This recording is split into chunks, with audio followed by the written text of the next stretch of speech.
All right, what is going on, guys? My name is gdoggcasey, and welcome to Extreme Versus #1. Let me jump into the casting desk here where my buddy Detiner is waiting. Hey, what's going on, man? Hey everybody, how's it going? All right, so we are just 5 minutes after check-in started, and we got about 25 minutes until the actual tournament starts, but we figured we'd start to stream up now and sort of watch check-in live and essentially just talk about the tournament until it starts. We only have a short amount of time left anyway, so yeah. Yeah, we set everything up. So in the chat, once you log into StarCraft, you can just hit the /join Extreme Versus, all one word, and you'll be able to join in. I already see some players in here. We have Lily, Dragon, and Simon. Welcome to the chat. Yeah, for sure. If you're watching the stream, make sure you get into StarCraft and type /join Extreme VS or Extreme Versus, and you can get into our in-game chat. It just makes it easier for us to find players and pair them up together and all of that. So far, we got 5 players checked in. We are so close to having a 16-player tournament, but we still have to hope that everybody checks in on time, and that type of thing doesn't usually happen, so I'm not going to be too optimistic, but it would be real dope if we can get 16 players in here. Yeah, 16 players makes it a perfect eight matches in the first round, 4, 2, and then the grand final. Yeah. But we're going to be happy with anybody that shows up. Thank you for joining, by the way, in the first installment of Extreme Versus, and best of luck to all the players. I don't know many of the players in here, so hopefully we'll be able to get some background on them once we get into the matches. Yeah, like this is how we get to know them, right?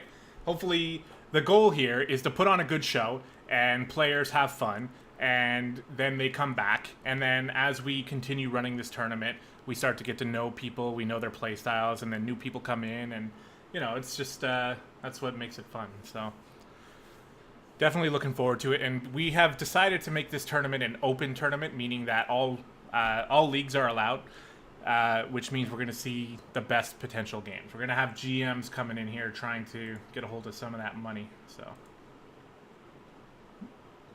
Yeah, we have Art in the chat asking what is the in-game channel that you should join. It is /join Extreme Versus. Also, it specifies that the Discord link is not working. I'm guessing that's from the challenge.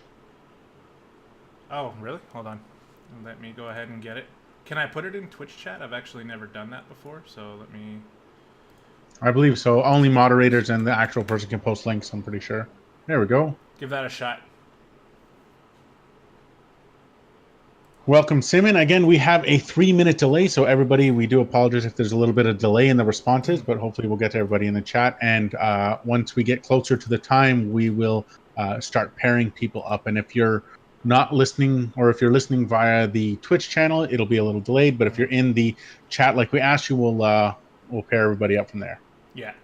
Yeah, and we're going to sort of, before we actually start, like maybe a couple minutes after 7 o'clock, I'm just going to take a quick look at the brackets and go through the in-game Extreme Versus chat channel so I can try to figure out what's going to be the most balanced first match that we can cast.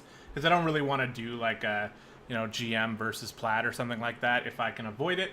Because it's just going to be like a raffle stomp. So we're hoping to try to get some of the more even matches, but sometimes we're going to get raffle stomps too. That's just how it's going to go. But because this is open, we're gonna have a wide variety of different skill leveled players. We're gonna have, as I see already, we have a gold in here. We also have a masters player, so it's gonna be all over the place. yeah.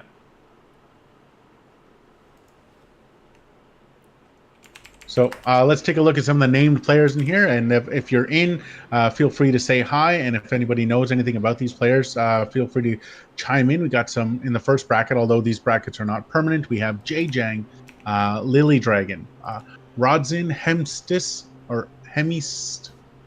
I apologize if I butchered your names. We have Anibrum, Casey, 3DB, Furkreg, Fallinger SC2, Simon, Spoonmaster SC2, LG Chansey, Bonkers GG, Art SC2, and Microflex. So we have a good combination of 15 players right now. One more would be amazing. Yeah. Again, that's as long as everybody checks in on time too. But yeah, it would definitely be real cool. And this is, as with all challenge tournaments, if you've ever done one before, you know that these brackets are not final. They're going to be adjusted after check-in is done. Clearly, because if some of these players don't check in, then they're not going to be able to actually be here. So we'll have to adjust the brackets from then anyway. Now, the goal, what we're going to do with at least the first tournament, probably the first couple tournaments, I would say, unless we can come up with a better way to do it. But after check-in, we're going to randomize the bracket.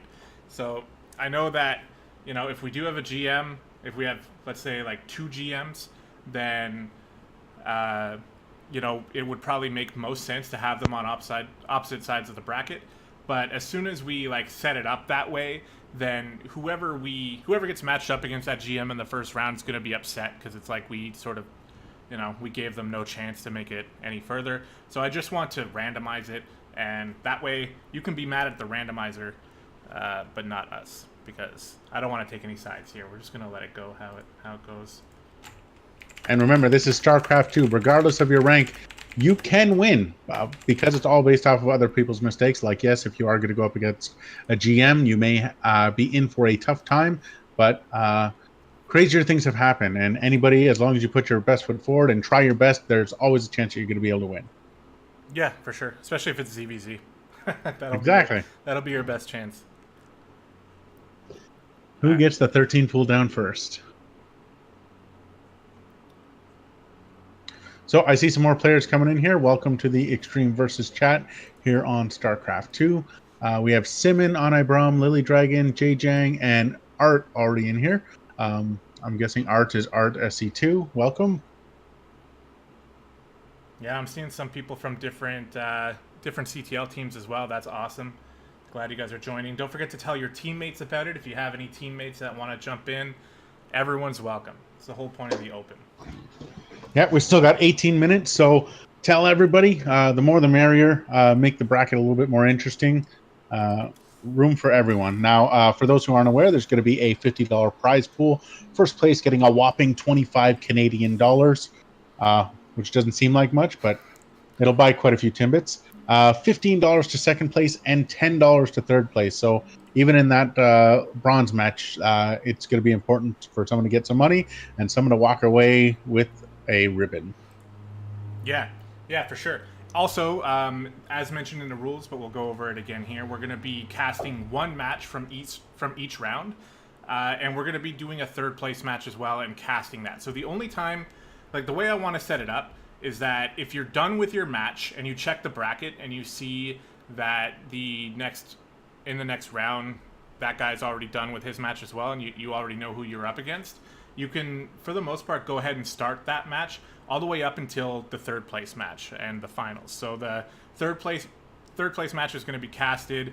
The 2 people who are in the finals are going to have to wait or watch that game, and then we'll get to the finals to wrap things up at the end here. So besides that, though, you can pretty much just keep playing ahead, and the hope is that we'll be able to choose a match and cast it. And that's what we're going to be doing. Exactly, and if some people are lagging a little bit behind because they're ending up getting in a late game in the 3-game series, we will pop into other people's games or see if there's a third game that we can cast so there isn't much dead air time. So yeah, that's the hope anyway. It doesn't always happen. Sometimes players like shoot ahead and they play their own games.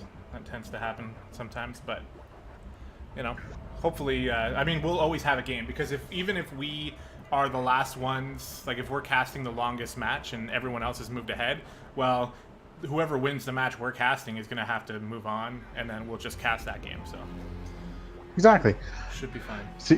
See Lily Dragon in the chat saying gold represent. Hey, we were all there one day, man. Exactly. Nobody starts GM unless you're like Holt. I mean, do we even know? Did Polt start as GM? We don't know. Probably not. I'm sure he had to start somewhere. I've only ever played one game on the Korean ladder, and I've won it. I'm actually 1-0 versus Koreans, but it was a gold match. So I think I just cheesed them with like a 1-1 Roach all-in or something like that. But I think that's Diamond on NA, though. It might even be Masters, so... It was not, because I was definitely gold at the time when I did it, but Fair enough. Yeah, we do agree, Lily Dragon. Randomizing is the best thing with open entry tournaments, just so it's fair to everyone. So we're not making anybody mad because they got put up in a bad match, or vice versa. We get someone who has an easy path the whole way. Like it's just a luck of the draw. so far we have 6 of 15 players checked in. Still got 14 minutes left to go. Hopefully the rest of them will get on in here. Yeah, I know 1 or 2 people were saying that they were going to be a little bit, well, not necessarily late, but they're going to be coming in right at the towards the 7 o'clock mark. But we to try to maintain a schedule, we will try to stop at exactly 6:59 to finalize the brackets. Yeah, I mean, the check-in, I don't really have anything to do with that. I can adjust it after the fact, but I kind of like the idea that it's like a hard rule. You know, you got to get here before check-in. I don't want to have to go in and start adjusting things after. Maybe in the future that might be something we do if it becomes like a problem, but my hope is that people will be able to at least check in on time. So that's what we're going to hope for here. Yeah, let's hope everybody signs in so we have a bunch of good matches. Now, Casey, looking forward, what do you think is going to be your best type of matchup that you want to cast the most of? What is your favorite match to cast? In terms of matchups, honestly, Yes. like I've been really ZVZ has been really growing on me recently. I don't know what it is. I used to hate ZVZ. I used to hate watching it. I used to hate playing it. It was one of the main reasons why I switched away from Zerg for a while, because I hated ZVZ so much. But I don't know what it is. It's just sort of come back around full circle. You know, at this point, after hating it for so much, now I actually enjoy it. So it's Yeah. I don't know. I'm loving that ZVZ. Yeah, I don't mind casting mirror matchups. It really gets you seeing the skill difference based off of the build orders that the person has and how far behind someone is in a mirror matchup. But I still like those Zerg versus Protoss. I like the alien races going up against each other. I like the use of all of the different units in the game. Whereas when you see, I don't know what the I'm not fully up to date on the meta, but I'd like to see as many units as possible. And I see with the Zerg and Protoss matchup that there's the most variations at the early game that you can do in comparison to, like, if it was just Zerg versus Zerg, it's probably almost going to be like Ling Bang to start and then into Roaches. So it's pretty. I like the ability to not know what's coming up. Yeah, like the different build variants and stuff. Something like TVT gives you a lot of that too, like, or TV anything. I find that Terran, I don't know, maybe I'm wrong about this, but Terran has a lot of options. Like, even though they look like they're kind of static in terms of their build orders, there's so many different things. Like, you know, if you go gas first and then you go double gas, like, are you doing it because you want to get out Cyclones? Are you doing it because you want to get out Banshees with Cloak? Do you want to get out Raven? Do you want to get out like a one base Viking, or not a one base Viking, but a one base Liberator with Vikings and shit? Like, there's so many different things you can actually do. That's where it's different. Exactly, because Terran is always going to get, for the most part, they're going to get at least one of each building. So their variance is like, you can go an entire game and a Protoss will not get a Stargate, or they won't get a Robo, depending on which way they go. Whereas with Terran, they're almost always going to get at least a factory and a starport. So their variance is wide open. Yeah, you see a lot of different things. That's the interesting thing about StarCraft is, like, in the ZVZ matchup, you're right, the build orders typically are kind of the same, but the focus is a lot more on micro and a lot more on just skill. I find it's very skill-based, and not like the other matchups are not skill-based, but, you know, they're typically more build order driven, so we'll see. The hope here is that, and the one thing is, I don't even know how many GMs we have that have joined, if any, even. The hope is that either we don't have any GMs and we're still going to have some pretty close Masters matchups against each other, or we have multiple GMs and, you know, the finals will be like a nice GM versus GM finals for all the money. Actually, I'm cheering for Lily Dragon. I'm hoping the dark horse, the person who's going to come with the 4-gate DTs, and this person just wasn't prepared. I can see it happening. Let's see. It looks like Lily Dragon is a Terran player. So okay, so he's gonna have a hard no time. DT. Terran is the hardest, in my opinion, the hardest race to play. So going up against, you know, Masters players as a gold Terran is going to be pretty tough. But who knows? Hopefully he's prepared a very specific build that can get him out, at least out of the first round. Anything can happen. So We still have about 9 minutes left, so hopefully anybody who is tuning in, if you have not registered or you're just tuning in for the first time, you're still able to register at the moment. There's still spots available for the next 9 minutes. This is the Open Extreme Versus Tournament, open to anybody, all skill levels. Yep, once again, we got the $50 prize pool. Winner gets $25 in great Canadian money. Second place gets 15, and third place gets 10, right? I got that right? Yep. Okay. As I was saying it, I started doubting myself, so. All right, we're still looking here at 7 players checked in. At this point, I'm hoping we can at least just get one more check-in so that we can have a nice 8-man tournament. But obviously, we're hoping that everyone else can get here as well. Tell your friends if you want more people to come in. Realize that it is still available to join. Get someone that you think it'd be easy for you to beat them, so you can walk your way through to the second round. Yes, for sure.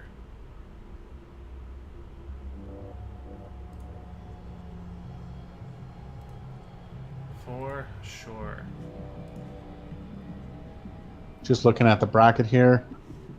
Again, I'm not really familiar with any of these players. If you're in the chat right now and you're watching at the same time, if you don't mind just announcing your race, so I could just get a little bit more information in regards to you guys, because we got to fill this. We don't really want much dead air, so we're gonna keep it coming along. Realizing that starting 30 minutes early might be a little early, because we already explained pretty much everything we want to explain. I got the StarCraft music going on in the background, but it's not enough, to fill in all the dead air. So yeah, race and league would be interesting to know. It'll help me when we're choosing a match to cast as well. Also, don't forget, guys, type /join space extreme versus, all one word, into StarCraft 2 chat so you can get in here so we can find all the players easily, match you guys up. Ooh, this is going to be interesting. I'm just looking at some of the players, looking at Jay Jang, one of the players that is already in the Extreme Versus chat, who is a Masters Protoss. I'm really looking forward to seeing some play by that, because I just love Protoss. Yeah, Masters 2 rank 1. That's exciting. He's got a great win rate. That guy's representing Team UR as well, which is a team I've had connection with in the past. I've never been on that team, but I know a lot of people, and I'm friends with people from that team back in the day. Yeah, and then representing Born Gosu as the other Masters player that we see here, it is a Zerg player, Onabrum, who I might get the matchup that I wanted, the Masters Protoss versus Zerg, but I'm still cheering for you, Lily. So you're I want some gold players to make it far. Oh shit! I actually just realized what happened here when I was on the bracket scene, and it was just putting StarCraft up over the bracket. If he makes it past the first round, he's gonna have to call in sick to work. Wow, that's dedication. Hey, if you live somewhere where Canadian dollars are worth more than your currency, hey, this could be a day's work. Yeah, for sure. All in a day's work. We got some players in the chat here who don't have any ranks either, so it seems as though they might be coming over from EU. So it's hard to tell exactly what to expect from them. I think for the Born Gosu representative, I think you say his name is Onibrum. I was actually doing some peep mode with him yesterday, and I heard some of my teammates calling him Onibrum. So Onibrum. I'm going to butcher all the names anyways, but if you correct us or spell it out in the chat, we'll try and pronounce it the way you like. Yeah. My name, I always get Detiner all the time when it's Detiner, but yeah. I get it. Yeah, I get a lot of that too, like gdoggcasey I've heard before, or gdoggcasey. Like, just for some reason, sometimes my name just doesn't click with certain people. gdoggcasey. Yeah, Cassie. That's the worst one. If you call me Cassie, I instantly have -5 reputation points towards you and your faction, because I don't like that. You lose one of your games in the best of 3 instantly for calling someone Cassie. Yeah, you start off as a handicap. Well, we got 5 minutes left. Let's go back to the bracket here, if I can remember how to do that. Let's see, refresh. What do we got? 7 still. 7 out of 15 checked in. I'm gonna do a... Make another post real quick. To check in. Only 7 people so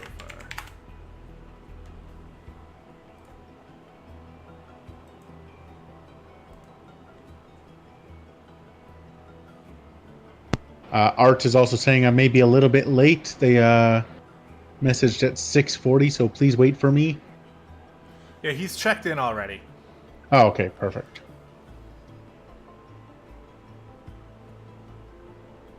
Wow, you're gold already, and you've only been playing for 3 months. Congratulations, Lily. That's impressive. Getting into the tournament scene is a good way to not only see how well you stack up against people of different ranks, but also you're able to look at the replays and use them to get better. Yeah, for sure. And I saw you in Born Gosu, I believe, right? Yeah, okay. So I was going to say, the other good thing to do is join a team. For me, when I first started playing StarCraft 2, I didn't even know, first of all, that YouTube had StarCraft content on it, and I didn't know that teams existed. I had no real idea. So for the first, year, I was just spinning my wheels in Bronze League as a Terran player, and just really had no sort of way to learn, and it was just trying to do it on my own, get discouraged. And ever since I found out about the CTL, and specifically the Chobo Team League, where it's like an amateur team league, there's a bunch of teams on there. Ever since I found out about that league and I joined the team, my game skyrocketed. Well, I say skyrocketed, all the way up to Diamond. And ever since then, it was the best thing I ever did in terms of StarCraft and playing the game. You get to play games with all your teammates. They tell you how to stop certain things that you never knew how to stop. They go over your replays, and there's a whole bunch of different team organized events that go on, specifically for Born Gosu. There's the Born Gosu Weekly every week in-house tournament that you can get your games casted and everything, and it's just a lot of fun. The first time I had one of my games casted, I was hooked.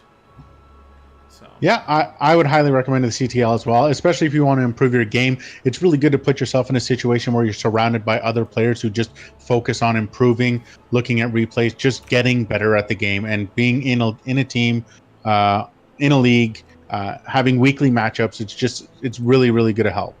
I was on a team for a year or two, actually 2 different teams, and I had a great experience there. My trip up to Diamond as well was a little bit different than gdoggcasey's. I started in silver, but made my way to gold with DTs and 4 gates. But then Heart of the Swarm came out, and I just switched to Zerg and made it up to Diamond with the 1/1 Roach.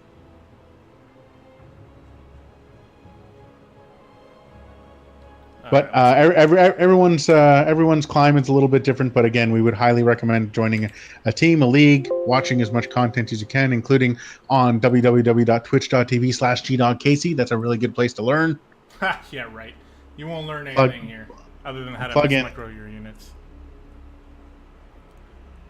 All right, guys, 2 minutes left.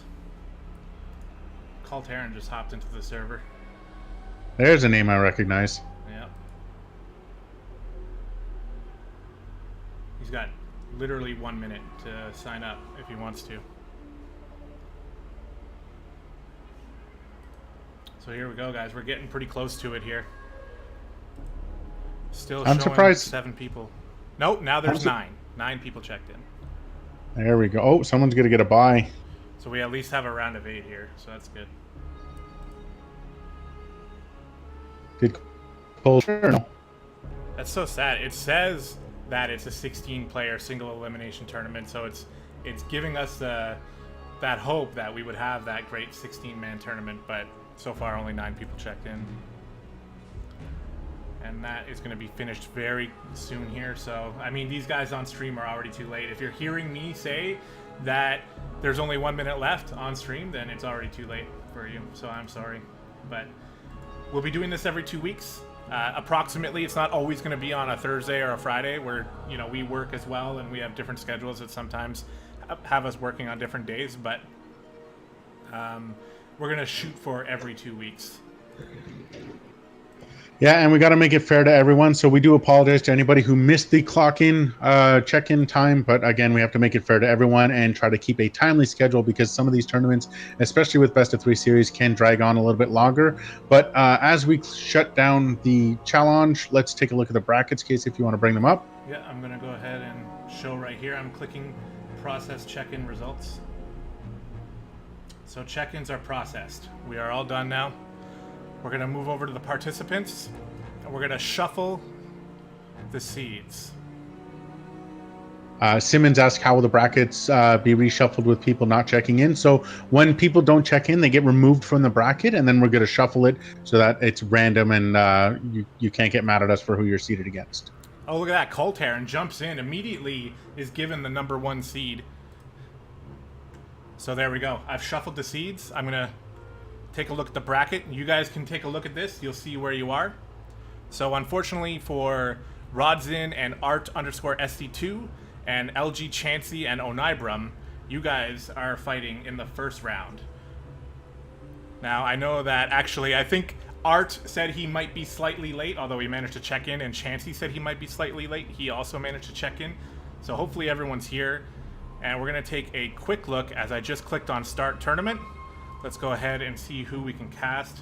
Yeah, Matt, I appreciate you sort of keeping tabs on the in-game chat for Extreme Versus so that you can see that while I'm dealing with everything else. But all right, what do we got? So we have Rodzin.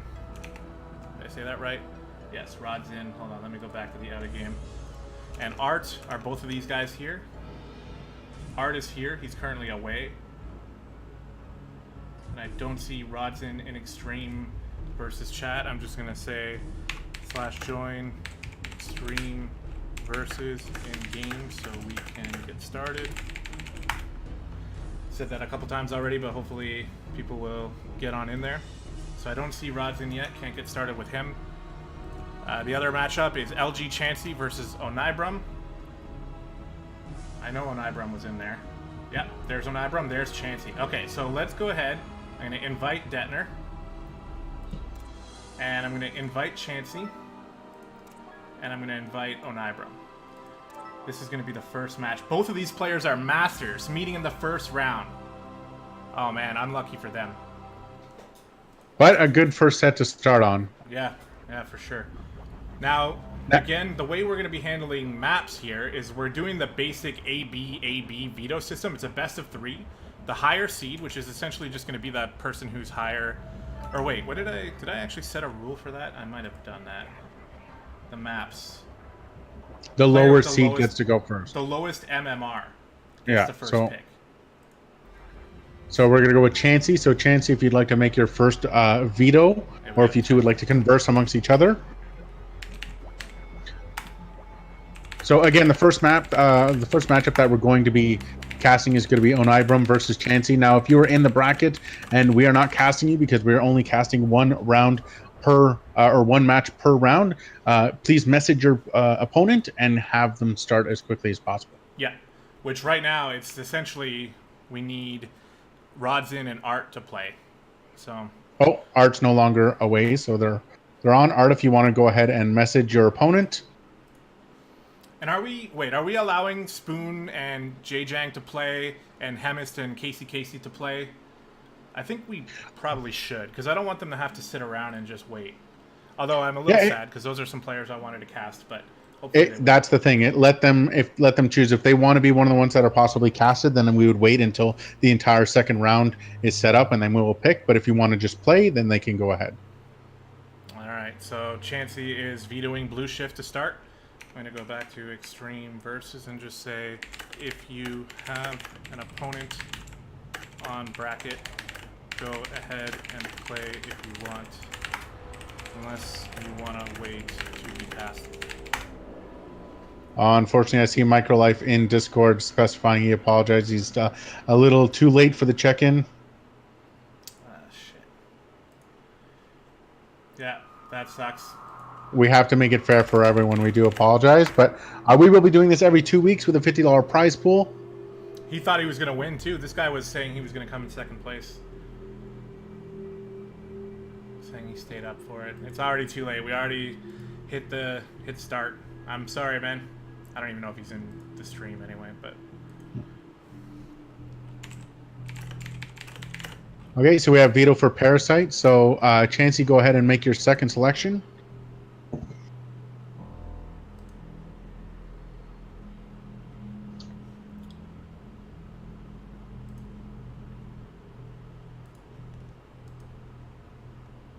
Yeah. Don't forget, guys, we got a 3-minute delay on the stream, so obviously, you know, don't be that guy who's going to be hanging around in stream while you're playing your game if the game's getting casted, but the 3-minute delay is hopefully going to help us with that.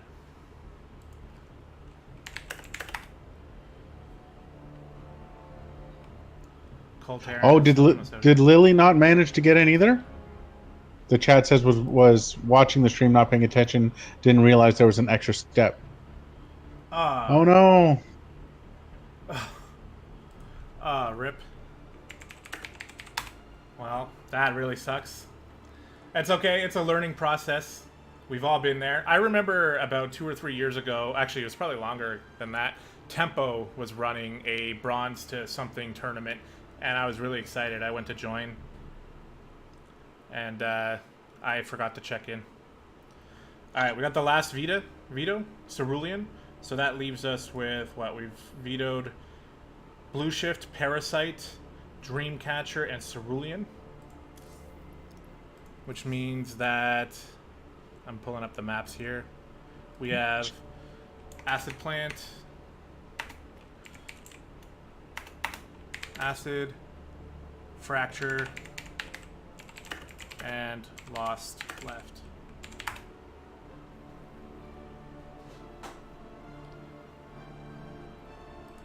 Yeah, I'm really sorry, Lily Dragon. I apologize that you missed it, man. That sucks. Apparently our stream was a little bit too entertaining, I guess. And that's the weird thing about the 3-minute delay, because we're like, yeah, you got 3 minutes, and then actually you don't have it 3 minutes, so.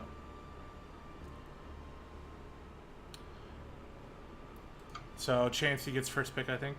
Yeah. And then it's just loser picks from there, I believe. Or did I set up a different rule for that? So no, so it'd be Acid first, and then Ona gets to pick the second map, and then there's only one left. Okay. Acid first. Okay, so perfect. Let's get set up on Acid Plant first, or Acid first. It is Acid Plant. Yeah, yeah. All right, let's get into it. We do apologize, Lily. Thank you for showing up. We do. It sucks that you didn't get in, but for sure we will get you in next time. Oh, we gotta move you out. Oh, whoops. Damn it! I was thinking we were gonna get a nice ZVZ to start. Oh, we're still gonna get a ZVZ to start. Onibrum is ready. Just waiting on Chansey to say he's ready. Didn't I say Chansey was Protoss? He's ready. Nope. I think you were looking at someone else. Well, here we go. Our first game of the Extreme versus Tournament. I don't know why it took me so long to say that word. That is all good. Finally getting started here on Acid Plant. We got 2 Masters players hitting it off in the preliminary round, which is unlucky for both of them. One of these guys is not going to be able to make it through, and they probably deserve to. But that's just the way the cookie crumbles, man. Should have got more players checked in. Then maybe we wouldn't have had this situation.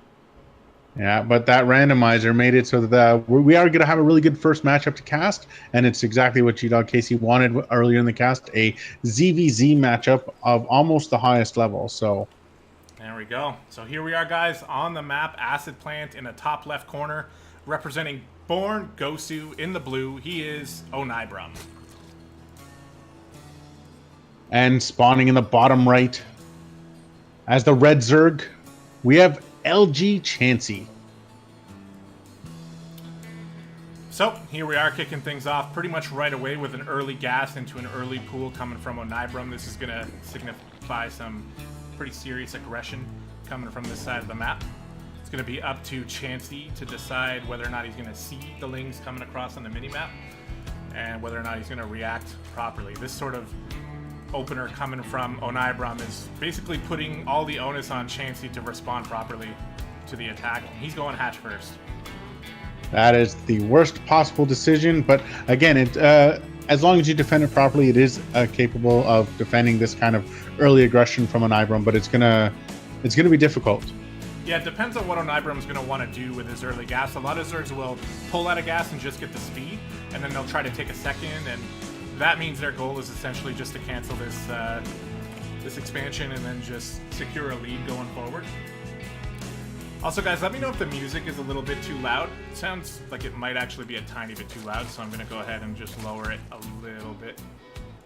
15% should be good. We see the first 6 lings making their way across the map. Now, is this Overlord White Chansey going to see them? I'm going to just switch to his view really quick. Oh, he ran right underneath them. Yeah. Run right underneath it. As a Zerg player, you have to know this is a possibility, right? But his spawning pool isn't done yet, so the lings are definitely going to start picking away at this natural. The Baneling Nest also gone down here for Onibram. Like, that means he's going all in here. He wants to get the win right away on game 1. But Spinecrawler down instantly. Baneling Nest of his own going down, and he's probably just going to have to sacrifice this base, but we'll see what he decides to do with it. I like the building placement as well by Chansey. He can tuck a queen in behind there, and it's going to be pretty hard to do any serious damage. And he's pulling the drones here to try and buy a little bit of time for his own lings to make their way down. And if he's able to defend this, he's going to have a substantial lead on Onibram, and they are shoot away. But here they come back in. Yeah. There's 2 Banelings being made on the outskirts here. They're getting ready to come in, and that's going to be the biggest thing for Chansey to deal with. And speed is kicked in as well for the blue Zerglings. They're going to go in and engage a huge Baneling connection already, and things are not looking that great here for Chansey in game number 1. The queen goes down instantly. Zerg drones is what I was going to say are going down. The Spinecrawler, I mean, it's going to defend the main pretty well, but this natural doesn't look like it's going to stand a chance here.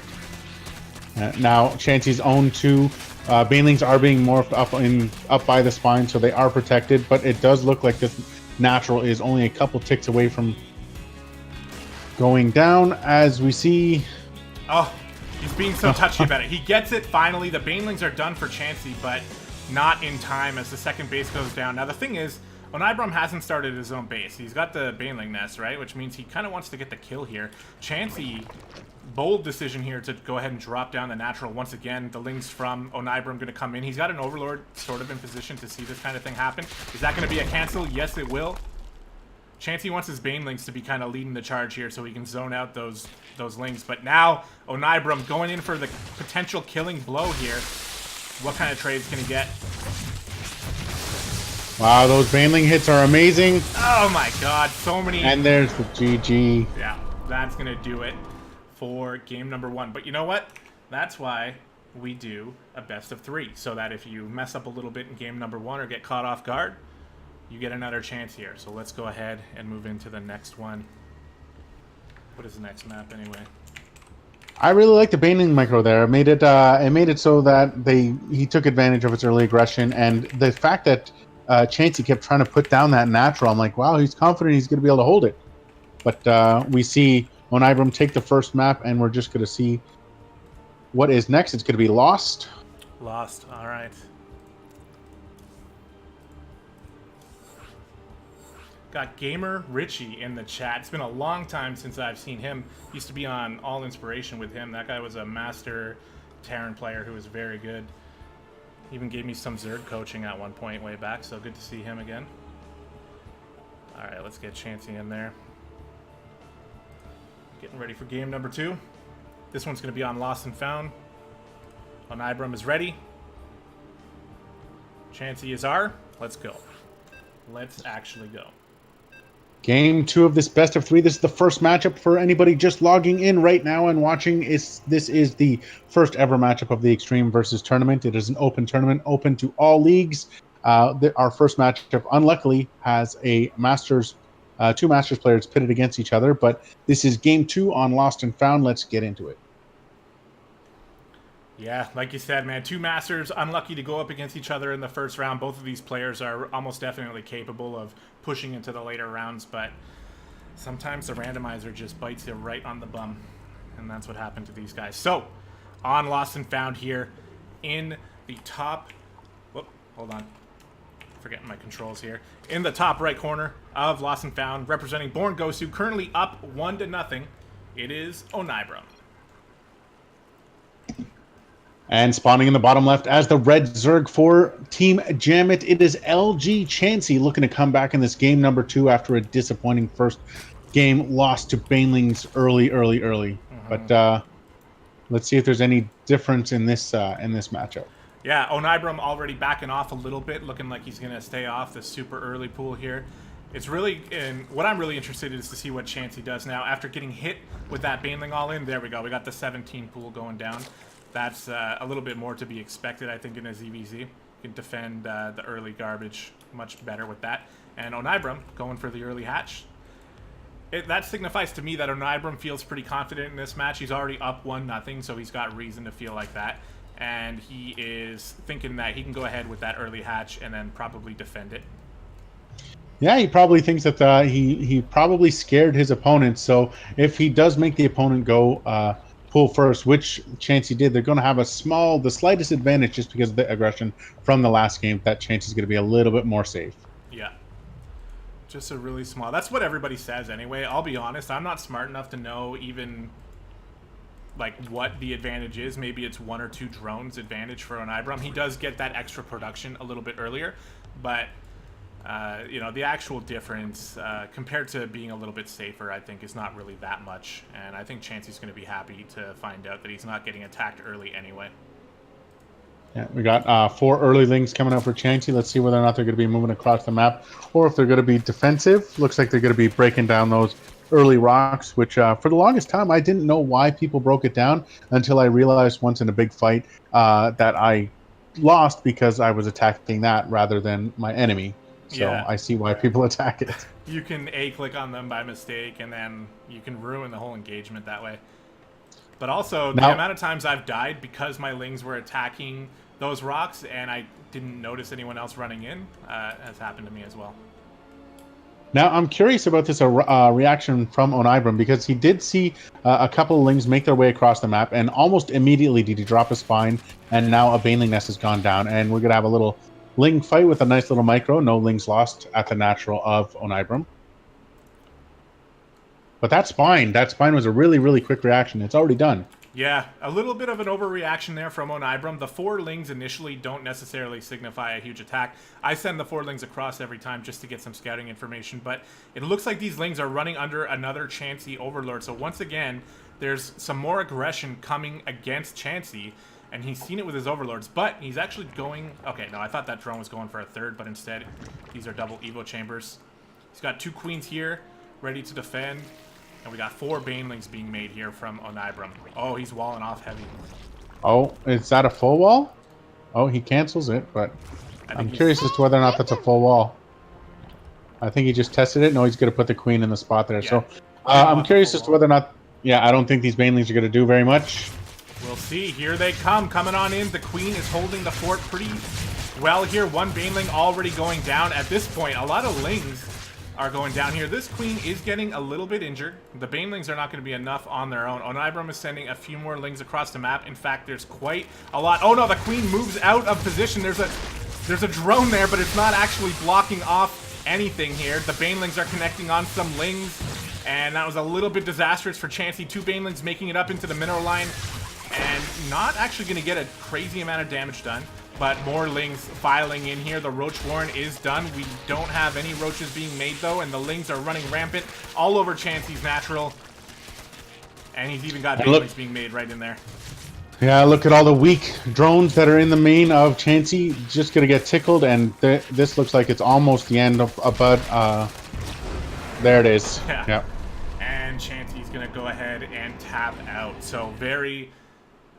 convincing victory coming from Onibrum in the first round, and he is going to move on to the next line in the bracket.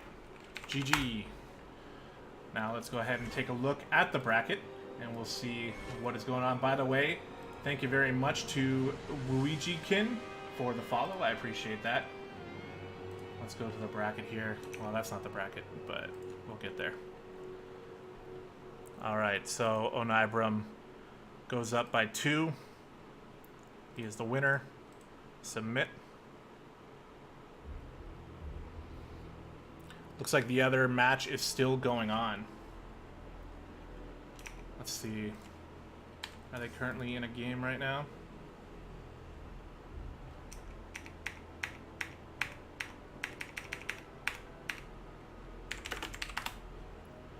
Alright, what do we got? Looks like Casey and Casey and Hemstis just got into a game. And I don't see Art or Rodson in our chat here. Let me check the Discord, make sure I'm not missing anything.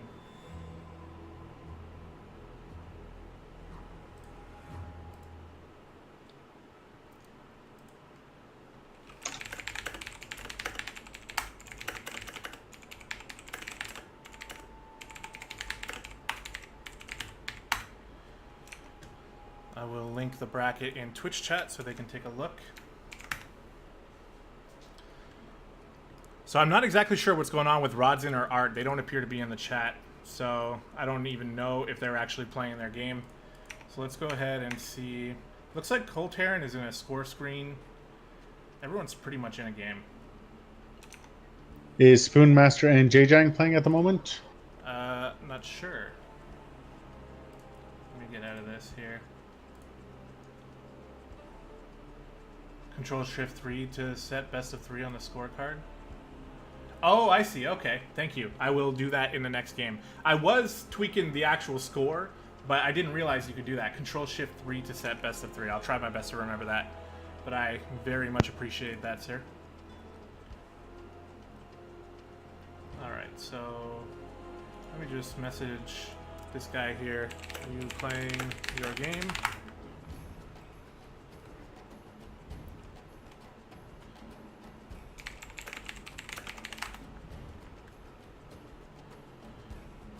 Second game about to start. And that's Rodson and Art, or who's that? No, Jjang and Spoonmaster. Okay. Well, we don't really want much dead air, so we can. We're gonna jump. I'm in. curious to. Yeah, but the only I think the only match that we can cast right now is Simon and Onibram. We're gonna jump into Jjang and Spoonmaster for their second game. Okay, perfect. Hold on one sec. Casting another match. Go ahead and play though. How come I can't invite?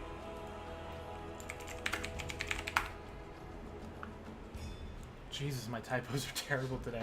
Trying to type super quickly.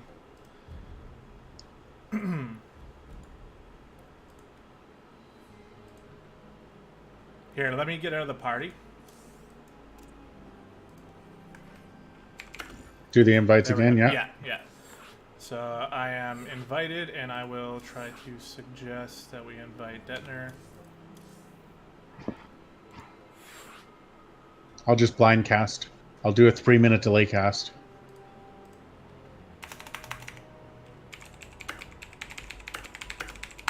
Oh, there we go. You're getting invited. Perfect. Yeah, I was on the in the Discord. Micro Life was saying, "Oh, it's the finals in the first round," but I don't think they realized that Jjang is. I believe they're masters as well, aren't they? Jjang looks to be masters. Oh, we got a PvP going here.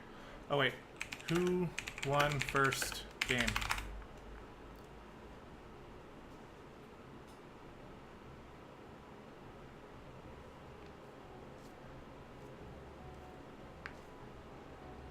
Jjang did, okay. We are ready. By the way, guys, thank you so much for tuning into the stream. We really appreciate it. If you haven't already, go ahead and hit that follow button if you would. Just lets us know that you like what you're seeing. And also, it allows you to see when we're streaming next, which, as far as Extreme Versus go, we'll be doing that in about 2 weeks. And here we go. We're just about to log into the second game of this best of 3 series with Jang up 1-0 in this PvP series. What do you think of PvP? Oh man, you know, out of all the mirror matchups, this is probably the one that I actually understand the least. So you're gonna have to tell me what you think about it. Okay. Oh, Control Shift 3. That's what it is. There we go. Best of 3 with Jang leading. Okay, guys, here we are on Acid Plant in the bottom right corner, representing Born Gosu. It is Spoonmaster. And spawning up in the top left for team, I believe that's Unrivaled. It is Jang. It is Unrivaled, isn't it? Yes, you are right. Now, I've had the pleasure of playing a few games with Spoonmaster, and I think Spoonmaster is very good. However, he might be a little bit overmatched here playing against the Masters player in Jang, but Spoonmaster has a lot of builds up his sleeve. He's got a lot of different playstyles he can adapt to. And having just lost the first game, of course, we don't actually know really what happened during that game, but I'm sure he's going to be making adjustments.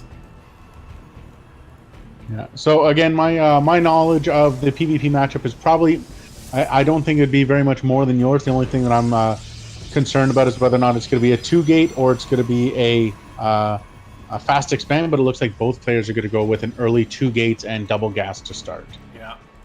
Jang got his second gas a little bit earlier. He's got it fully saturated as well, so it's going to be a Stargate. We'll have to wait. We'll have to wait and see. But Spoonmaster is getting his second gas a little bit later. But other than that, pretty much mirror builds here. Spoonmaster's got a probe running around his opponent's base. I don't think we have one for Jang down here. Well, it's just making its way down right now. It's about to hit the natural. Going to notice that there is no natural and that the build is going to be a mirror as that gateway just finishes up, as it just makes its way up the ramp. Timing's relatively the same.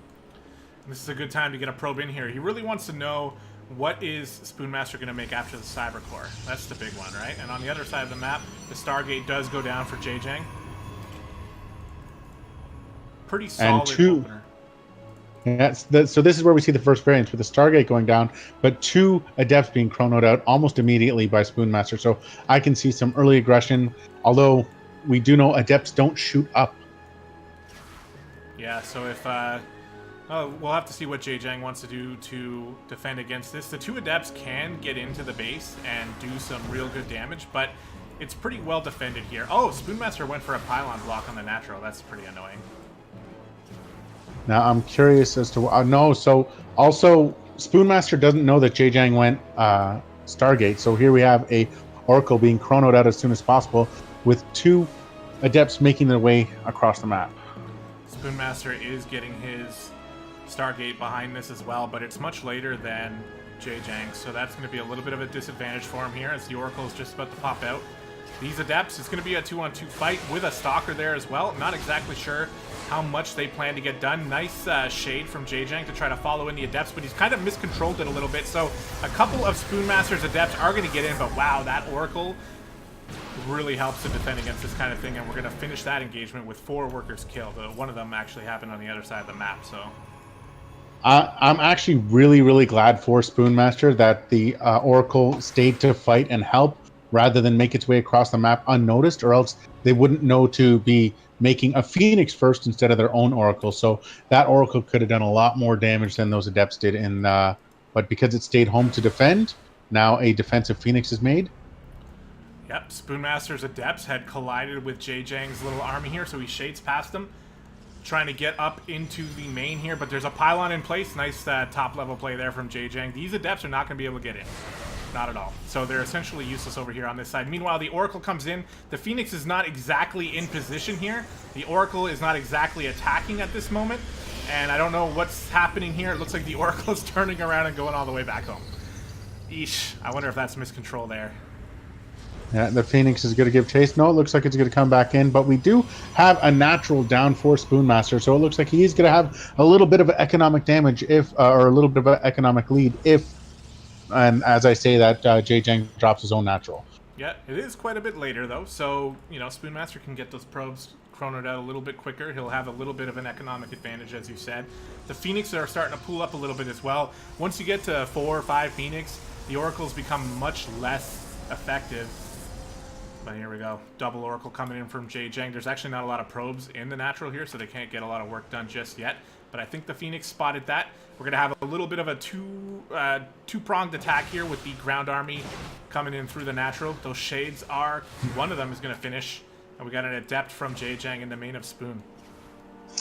Yeah, one thing I noticed, which was, I think it must have been a mistake by Jang, given the amount of micro that they had to do with the Oracle, that he forgot to get gateway research. So they're literally transforming right now. So any early aggression that he wanted to do was probably hindered by the delayed warp gate.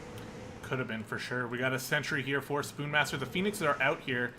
Oh, that's his own army. It looks like he's actually persuaded Jay Jang to go all the way back home. So far, I'd say this is a pretty solid defense, and he didn't even really have to do much other than just have the right units, have the shield batteries, and have them in the right position here. He is a little paranoid of the double Oracle still out on the map, though. He's got Phoenix looking for them.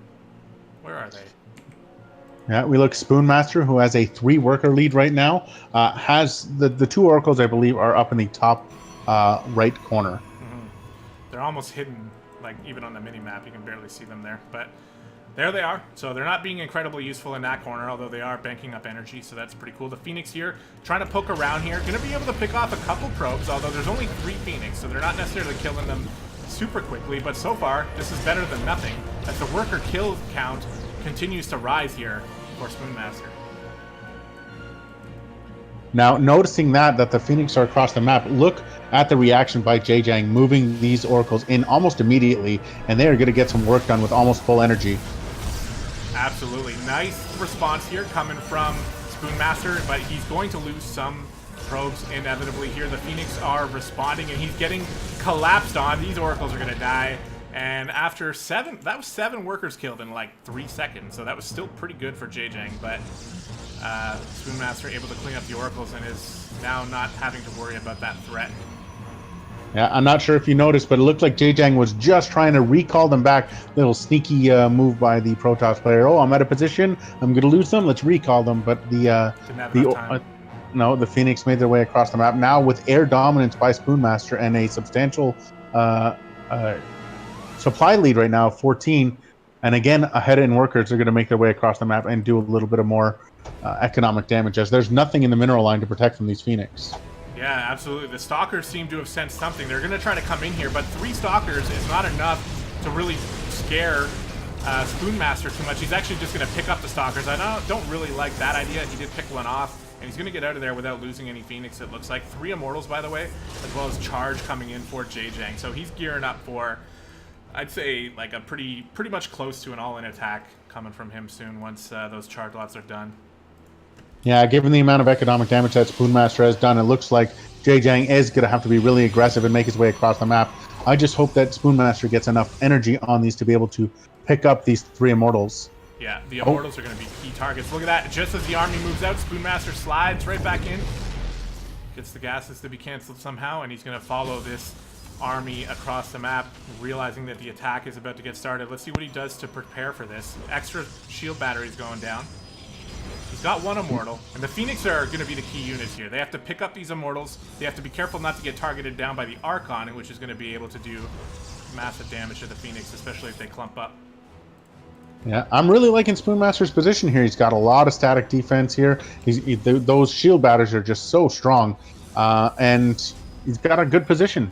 He was going to move out to get a 3rd, as you see a probe is already there, but cooler head prevailed as he realized, oh, getting that Warp Prism is going to be huge. That is a massive move there. Now, Jay Jang has to make another Warp Prism, send it all the way across the map. It's going to hinder this attack, but here he comes. He's got +1. He's got Charge. So what can he do with this? There's a lot of shield batteries here as well.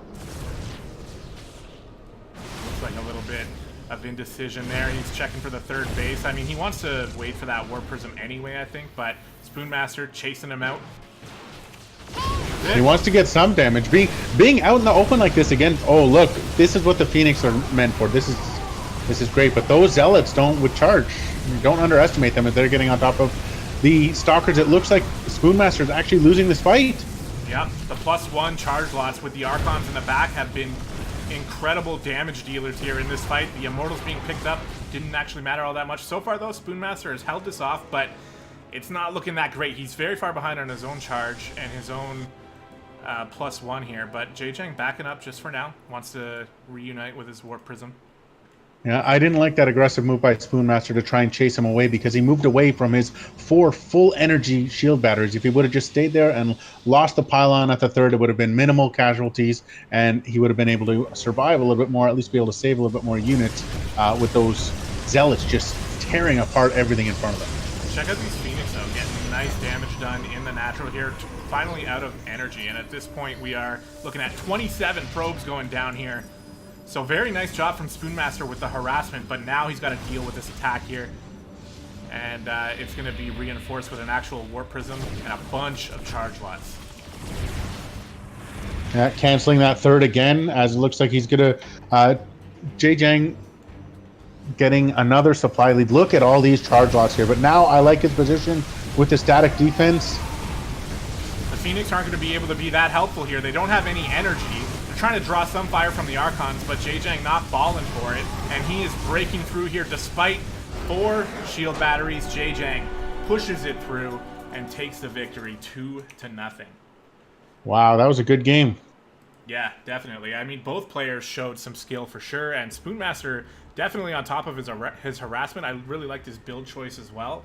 I mean, Phoenixes are going to be good against Protoss, I think, in most situations, but unfortunately Jang was able to fight through it, and he's going to go ahead, and he's going to be our first player moving on to the semifinals. So let's go ahead and congratulations to Jang, and good luck next time to Spoonmaster. It looked in that game like Spoonmaster did have a substantial lead, but it looked like that fight out by the third away from his static defense made it so that he just lost far too much. But it was a great game by both players. Yeah, for sure. Definitely a good showing. That's the type of game that we want to see here. So I'm still noticing that the bracket hasn't been updated. I hope that players have the ability to update the graph or the bracket. I think I gave them that permission. Let me see. I'm pretty sure participants have the ability to update the brackets. Now, have we heard from Rodson and Art? We haven't, and they still haven't updated their score either. So let's see here.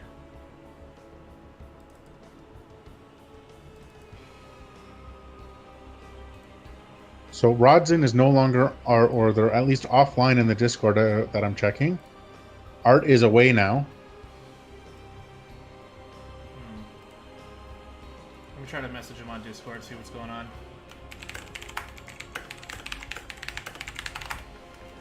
See what he says here. Once again, guys, thank you so much for tuning into the stream and watching. Thank you for the follow, by the way, the Lily Dragon. Sorry, you followed right as a big engagement was happening, so I couldn't say anything. Let's see. Just chilling, eh? Call Terran's just chilling. Players should have the ability to update their scores. Let me know if there is an issue with that. So Coltaran says he's just chilling. Oh yeah, because he had the buy. Shit, I don't think the two people before him are playing their game. Yeah, that's like I want to give them the opportunity to be able to play the game, but if they take too long, we might just have to move Coltaran into the semifinals without having to even have played a game. Yeah, but I'm pretty sure that is what we're gonna have to do here. Gonna get a little bit more of an update.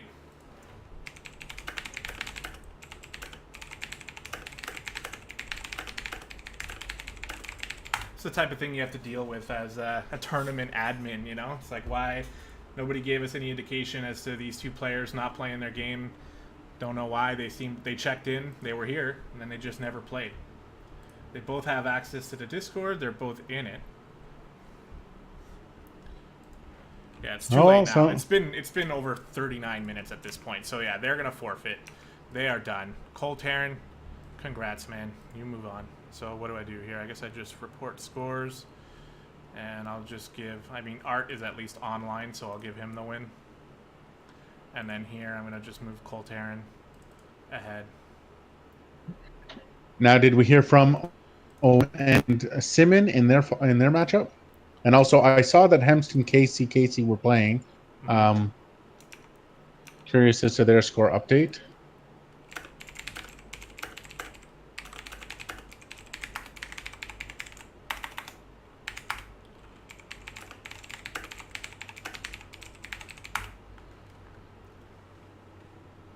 Yeah.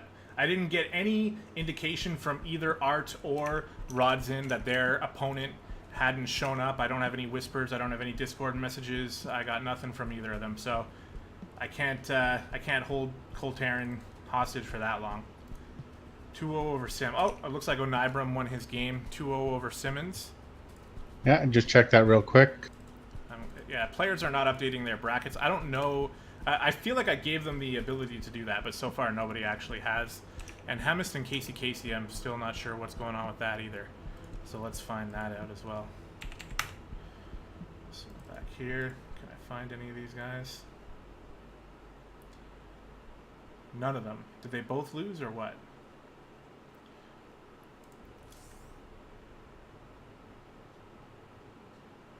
Sorry guys, just handling the admin side of things.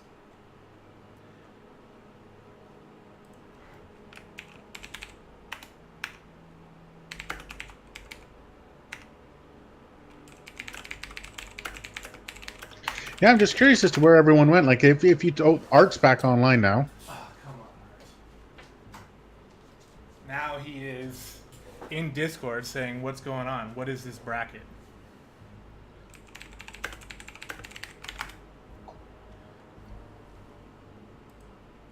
Yeah, so I'm looking, and there are no... They played on EU. Oh.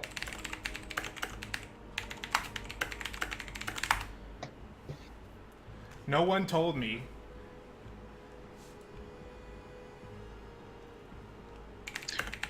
That's all right. That's all right. So they'll just have to play Coltaren, the winner. I mean, I've already put Coltaren ahead, though. I don't think Coltaren will mind playing. He might even already be playing with his opponent. No. I told them to wait. Oh.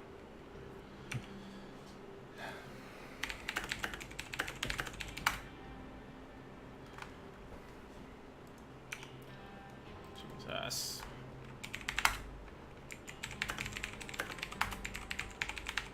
Those were long games.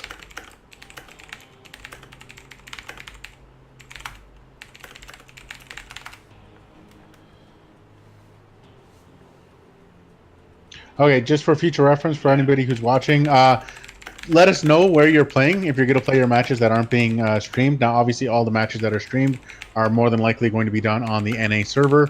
But just with this type of confusion and not being in chat, it makes it so that more confusion than is needed. All right. Okay, let me just figure out how I can edit this. So bring it back, update scores, the winner, blah, blah, blah. That's okay.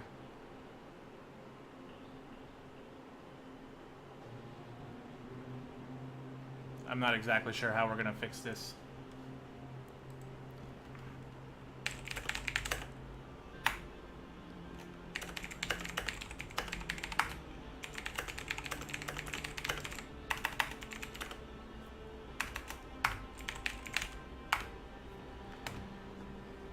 Okay, let's go. You exist, Stefan? Hey, what's up, man? Or Stefan? Okay, let's get Coltaren in here then. We're gonna just do this live. Invite. Art is on NA now, right? Yep.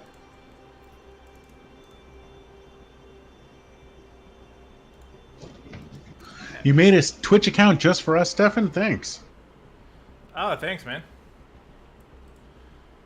Sorry you weren't able to make it into the tournament here, but glad you're sticking around to watch. So I think we're going to jump into Coltaren versus Art, if I'm not mistaken. Yeah, we are. Perfect. All right, let's go to party chat. They're doing their vetoes now. So that's good. I'm going to have to figure out how to adjust this bracket. I don't even really know. Which, by the way, let's take a look at it here. So Coltaren was moved ahead because we assumed a walkover because players just disappeared. Oh, apparently Hemist is 1-1 against Casey. I wonder if... I don't think they'd be playing on EU. They're not here. Oh, there he is. Okay.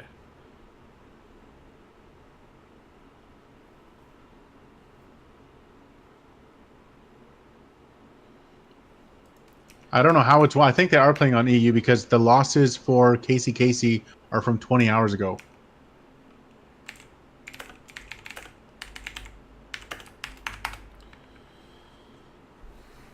Okay, it's all right.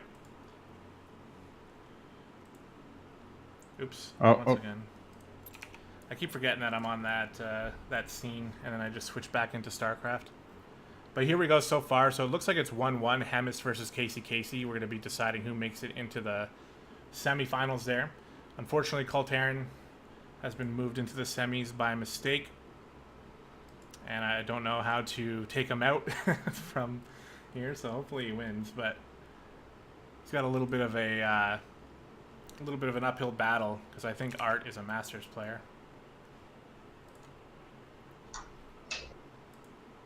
Stefan rooting for Hemist. Hemist is part of Born Gosu as well. He's a relatively new member. He's still a trial member, but I got the pleasure of doing some peep mode with Hemist and Stefan and a few other guys last night on the team and got to know them a little bit, so everyone seemed very nice. Let me go back to this. Okay, so it looks like we're going to start on Blue Shift for Art versus Coltern. Oh, Blue Shift? Okay, got it.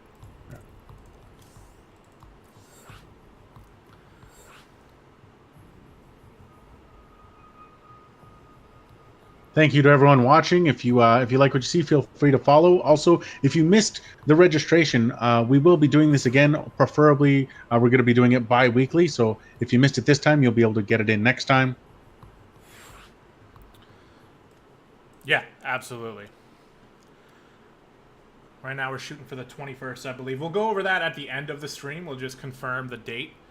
Oh, we got another PvP going. Go, go, go. We're going in. Here we go, guys. Thanks for sitting tight. Got another quarterfinals, best of 3 here between two Protoss players, starting on Blue Shift. We saw interesting PvP play with the in the last matchup with some Stargate play. Great game by both players, by the way. With we see Jang moving forward to the semifinals, but here we are getting into game 1 on Blue Shift. Yep, just waiting for it to load up here. This time we're going to be able to cast the PvP right from the start. So if I do Control-Shift-3, we can see it's a best of 3 here. And here we are, guys, on Blue Shift in the bottom left corner. Once again, representing Born Gosu, it is Coltern. And spawning in the top right as the orange Protoss for Team Cbix, it is Art. Doing another PvP. Now, Coltern is he's one of those guys who's been around the CTL universe for quite a while. He actually is a caster and casts tons of events. I have to imagine that Coltern's lifestyle, like I don't know if he's in school or if he works full time or neither of those, but what I do know is that he might as well be working full time in StarCraft 2 because he does and hosts so many different events here that it's crazy. Like I wish I can host half of the amount of events that Coltern does. Even going as far as covering WCS Challenger events or qualifiers, to the point where he was lucky enough to cast a WCS qualifier between Avillo and the Riddler, which went on for hours and hours. And it went on so long that all the other matches had been done. So his stream was the only one still going. And he was able to draw in over 1,000 viewers for his cast, and it was really awesome to see this happen for him. So now he's casting some more WCS stuff tomorrow, I believe. Although don't quote me on that. I've seen him on Twitter talking about doing WCS stuff. So he's getting his foot right in the door in the StarCraft community. And I even heard Artosis say his name on the most recent Pylon podcast. So Coltern getting up in there. That's pretty cool. Now we're seeing our first variations between this mirror matchup with Art going with the double gateway, and we see Coltern only with a single gateway, the second gateway only going down now. That's a little bit late. Not sure if that was a mistake or not, or if this is part of his build. Art is looking around with that probe, trying to find out what's going to happen. But see on the other side, Art already has 2 Stalkers being made. Coltern only has 1. It looks like he's setting up for a quick expansion there. Stalkers are usually what you make to defend against incoming, the Oracle or Adepts. So looking like he wants to take a second and then just play defensive initially here. Yeah, and with the probe finally shoot out of the main because the stalker was chrono boost out, Cole Terran was able to drop the Stargate without being noticed. So I'm curious to see what the response is. We see a Robo coming down for Art. So here we're seeing our variances already. The two stalkers making their way across the map. And try to keep Cole Terran on his side of the map, and yeah, this is the difference here: Stargate versus Robo. See how that plays out. Now that shield battery was canceled by Cole Terran at the top of the ramp, but we do have the two stalkers there just holding there versus the other two stalkers that are making their way up. So defender's advantage, and without warp gate being researched right now, it's going to be a while before the cavalry arrives.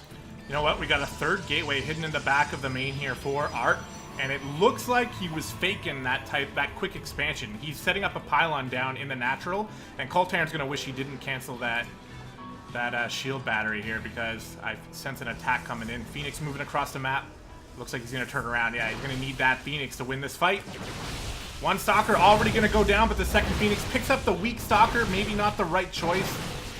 And we just got a 2v2 stalker battle here. A second Phoenix pops out, though. Now gonna lift up another stalker. And this is gonna allow Cole Terran to actually win this engagement here. So more stalkers warping in for Art behind this. Is warp gate done? Warp gate is done for Cole Terran now, so he's going to be able to warp in his own defenses with 4 gates. Yeah. So defender's advantage, and he's going to have these. Unfortunately, they have. Yeah, the no Phoenix, unfortunately, with no energy is going to suck. But 2 shield batteries about to go down. High ground advantage with another warp, and look at Art on time with this warp. And we have, how many is this? We have 8 stalkers, 9 stalkers. Here we go. Stalkers are pushing up. Cole Terran has a very unfortunate supply block he's dealing with right now. And this gateway is almost definitely going to go down as Art is juggling his stalkers. That gateway goes down. Cole Terran is in for a rough time here. Unless he can pick off that war prism, which he's trying to do. But yeah, it looks like Art is using the discount blink.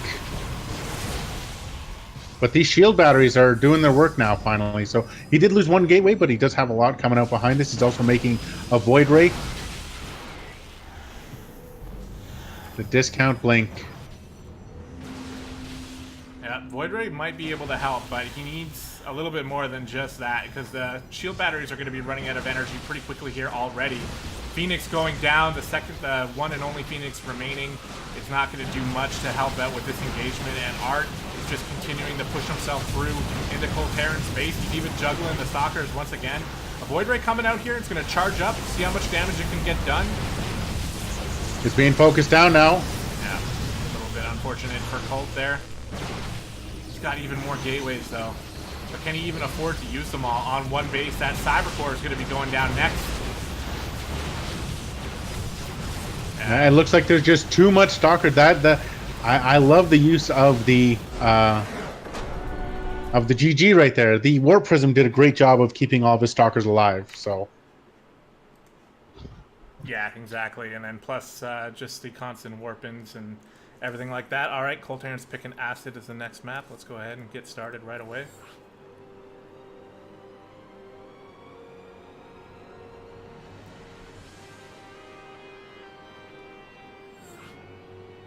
Nice game there coming out of Art. It's a little weird because he had like less gateways than Colt did. And Colt had the Phoenix. I mean, Art made the Robo, but the only thing... Oh, where are you? You're not in here, are you? I'm in, yeah. You're in the lobby, though? No. Oh, no. It says, no.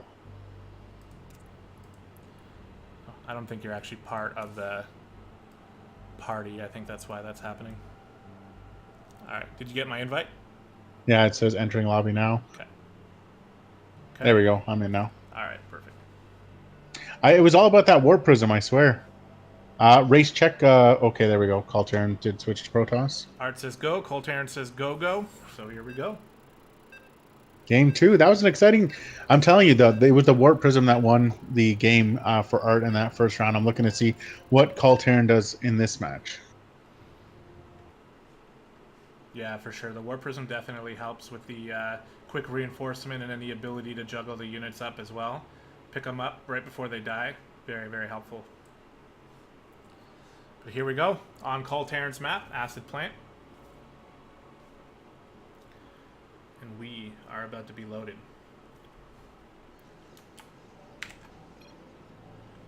Wait, Control Shift 3. Wait, am I? Oh, it's because I didn't click in the game. There we go. And art. Damn it. I always get the hotkeys wrong. Okay, guys, here we are on Acid Plant in the bottom right corner. Currently down 0-1. Representing Born Gosu. Fighting for his tournament life, it is Coltarin. Oh my god, he recalled.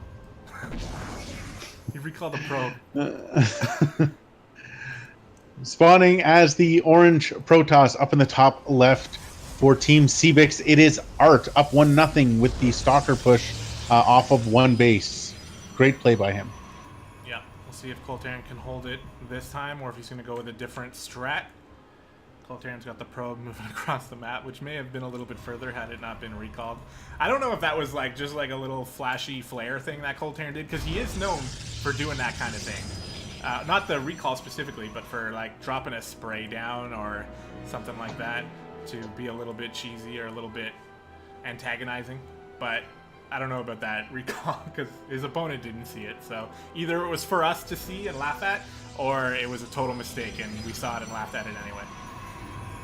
Yeah.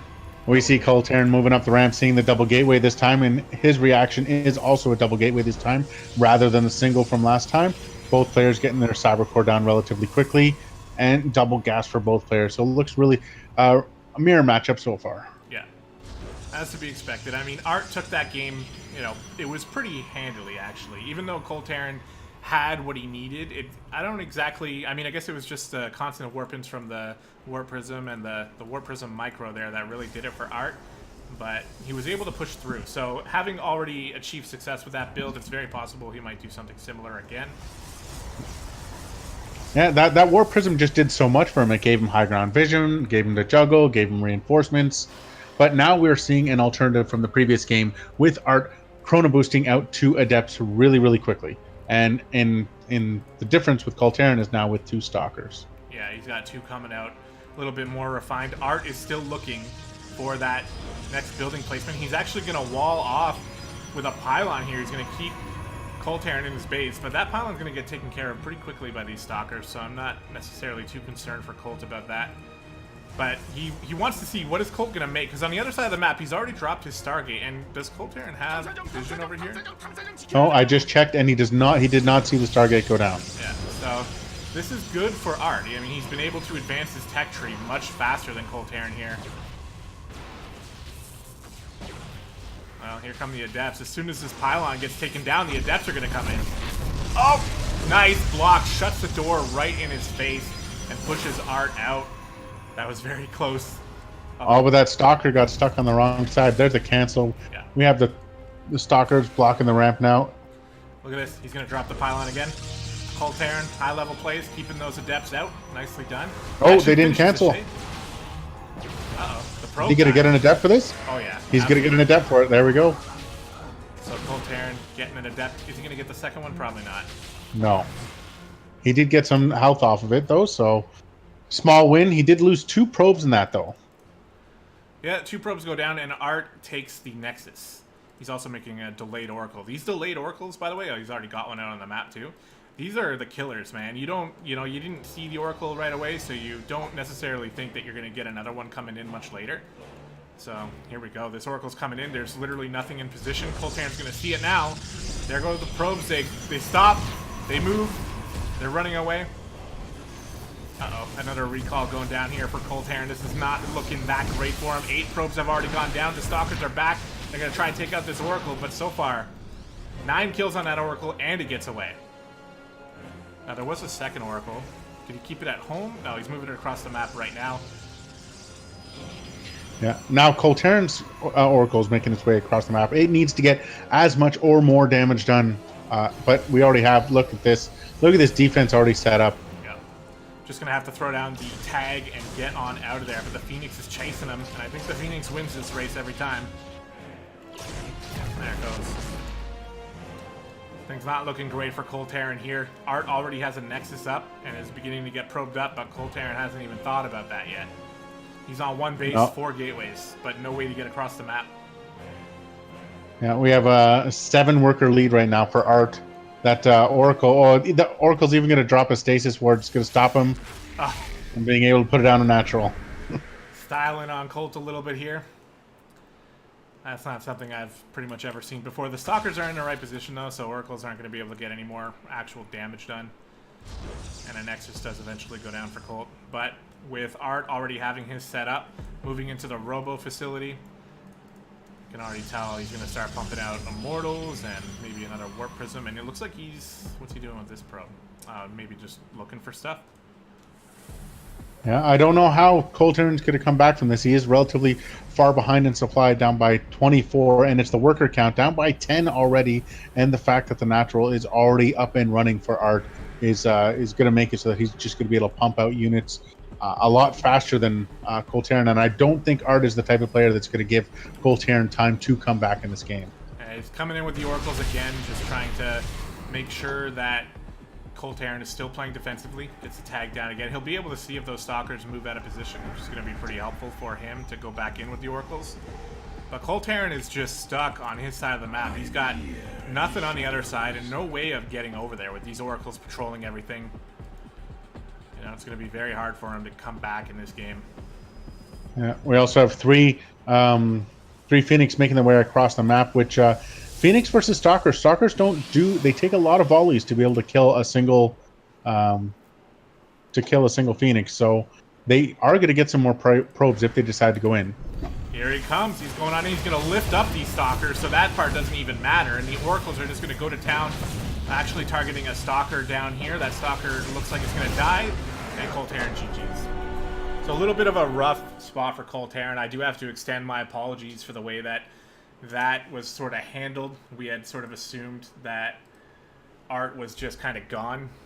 We had no indication that he was playing on EU, and the matches didn't get updated on the challenge. So, and yeah, we do see gdoggcasey took the lead and won the match against Hemis, so somebody else updated that. So the players do have the ability to update these scores. So just in the future, if you could, you know, update those scores, and then we would have at least known that Art was playing the games, because it just, to us, seemed like he just disappeared. So no hard feelings on that one. I do apologize again to Colt, though. We would kind of already given him the semifinals, and then just as we were about to get started in it, Art came back and let us know. And, you know, I will extend Art the courtesy of allowing to keep his spot here, especially when there's money on the line. But again, Cold Terran got kind of screwed from that, and I admit that. Yeah, so we got to cast both of these now. So, oh no, wait, No, only one. no, we're casting one of them. Okay, so which one are we gonna do? Let's go with Onibrum and gdoggcasey. If they were, We haven't casted gdoggcasey yet. We've casted the other three, so. I'm just gonna go ahead and remove him from the party. I'm going to come over here. We're gonna take gdoggcasey, invite. I want to invite you as well. Invite and Onibrum. There we go. People are joining up. Once again, I forgot my stupid scene here. That's going to take a while to get used to. I'm sorry. I'm so sorry. Oh, it looks like Jang is AFK. I'll ping him on Discord.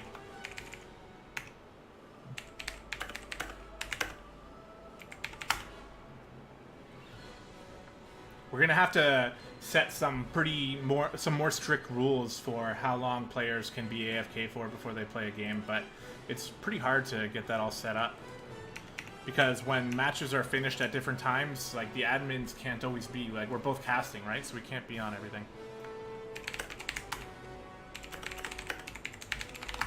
Thank you everybody for watching. Again, we are now in the semifinals of the Extreme versus Open. We've had some great matchups, some PvPs. We've had a little bit of mix-ups in regards, because, again, this is the first time that we've done this. We will be trying to do this again every 2 weeks with that $50 prize pool, that sweet, sweet Canadian money. Yeah, man. When there's money on the line, it changes the environment. It's a lot like poker, you know? If you play poker with play money, it's like, who really cares, you know? Like, you get a little bit of bragging rights, but you don't actually get that feeling. And we haven't got that feeling yet, but we're about to. We got one round of the semifinals going on here. We're going to cast this match. Next up is the third place match. We're going to be casting for money here. So that's going to be very exciting. And again, thank you, as Matt already said, or Detiner already said. Thank you guys for tuning in. Don't forget to hit the follow button if you are enjoying it, because that just makes me happy. You know, there's a little part of my heart that, like, cheers up. and just my happiness increases, kind of like Undertale. So I would appreciate that. Yeah, so we're just getting through the vetoes here. We have Parasite, Dreamcatcher, Lost and Found, and Acid Plant all vetoed out. So it looks like we're going to have some different maps this time. And Jang is back. So Jang, if you are in the Twitch, you could go ahead and message your opponent, who is Art.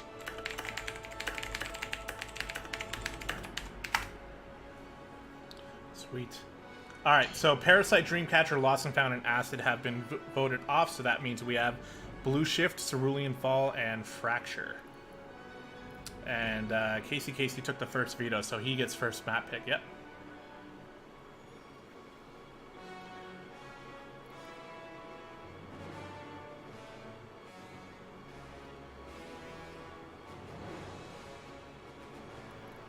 Fracture. Sweet. We haven't been on this map yet today. I would say Fracture is the nicest looking map of the map pool. I really like it anyway. I'm a fan of the classics. If I had to choose any one map, you already know which one I'm going to say. If I could play any map, it would be Overgrowth. Oh, yeah, as far as classics go, for sure. Okay. So here we go. I don't know what race Casey plays. Looks like we got Terran. Terran, yeah, yellow Terran. Got a TVZ. He's picking the right color for sure. So Onibram has impressed already in this tournament, but Casey, he picked the right color, so I'm already kind of leaning his way. All right, let's go. Go from Onibram. Ready from Casey. Let's jump into it.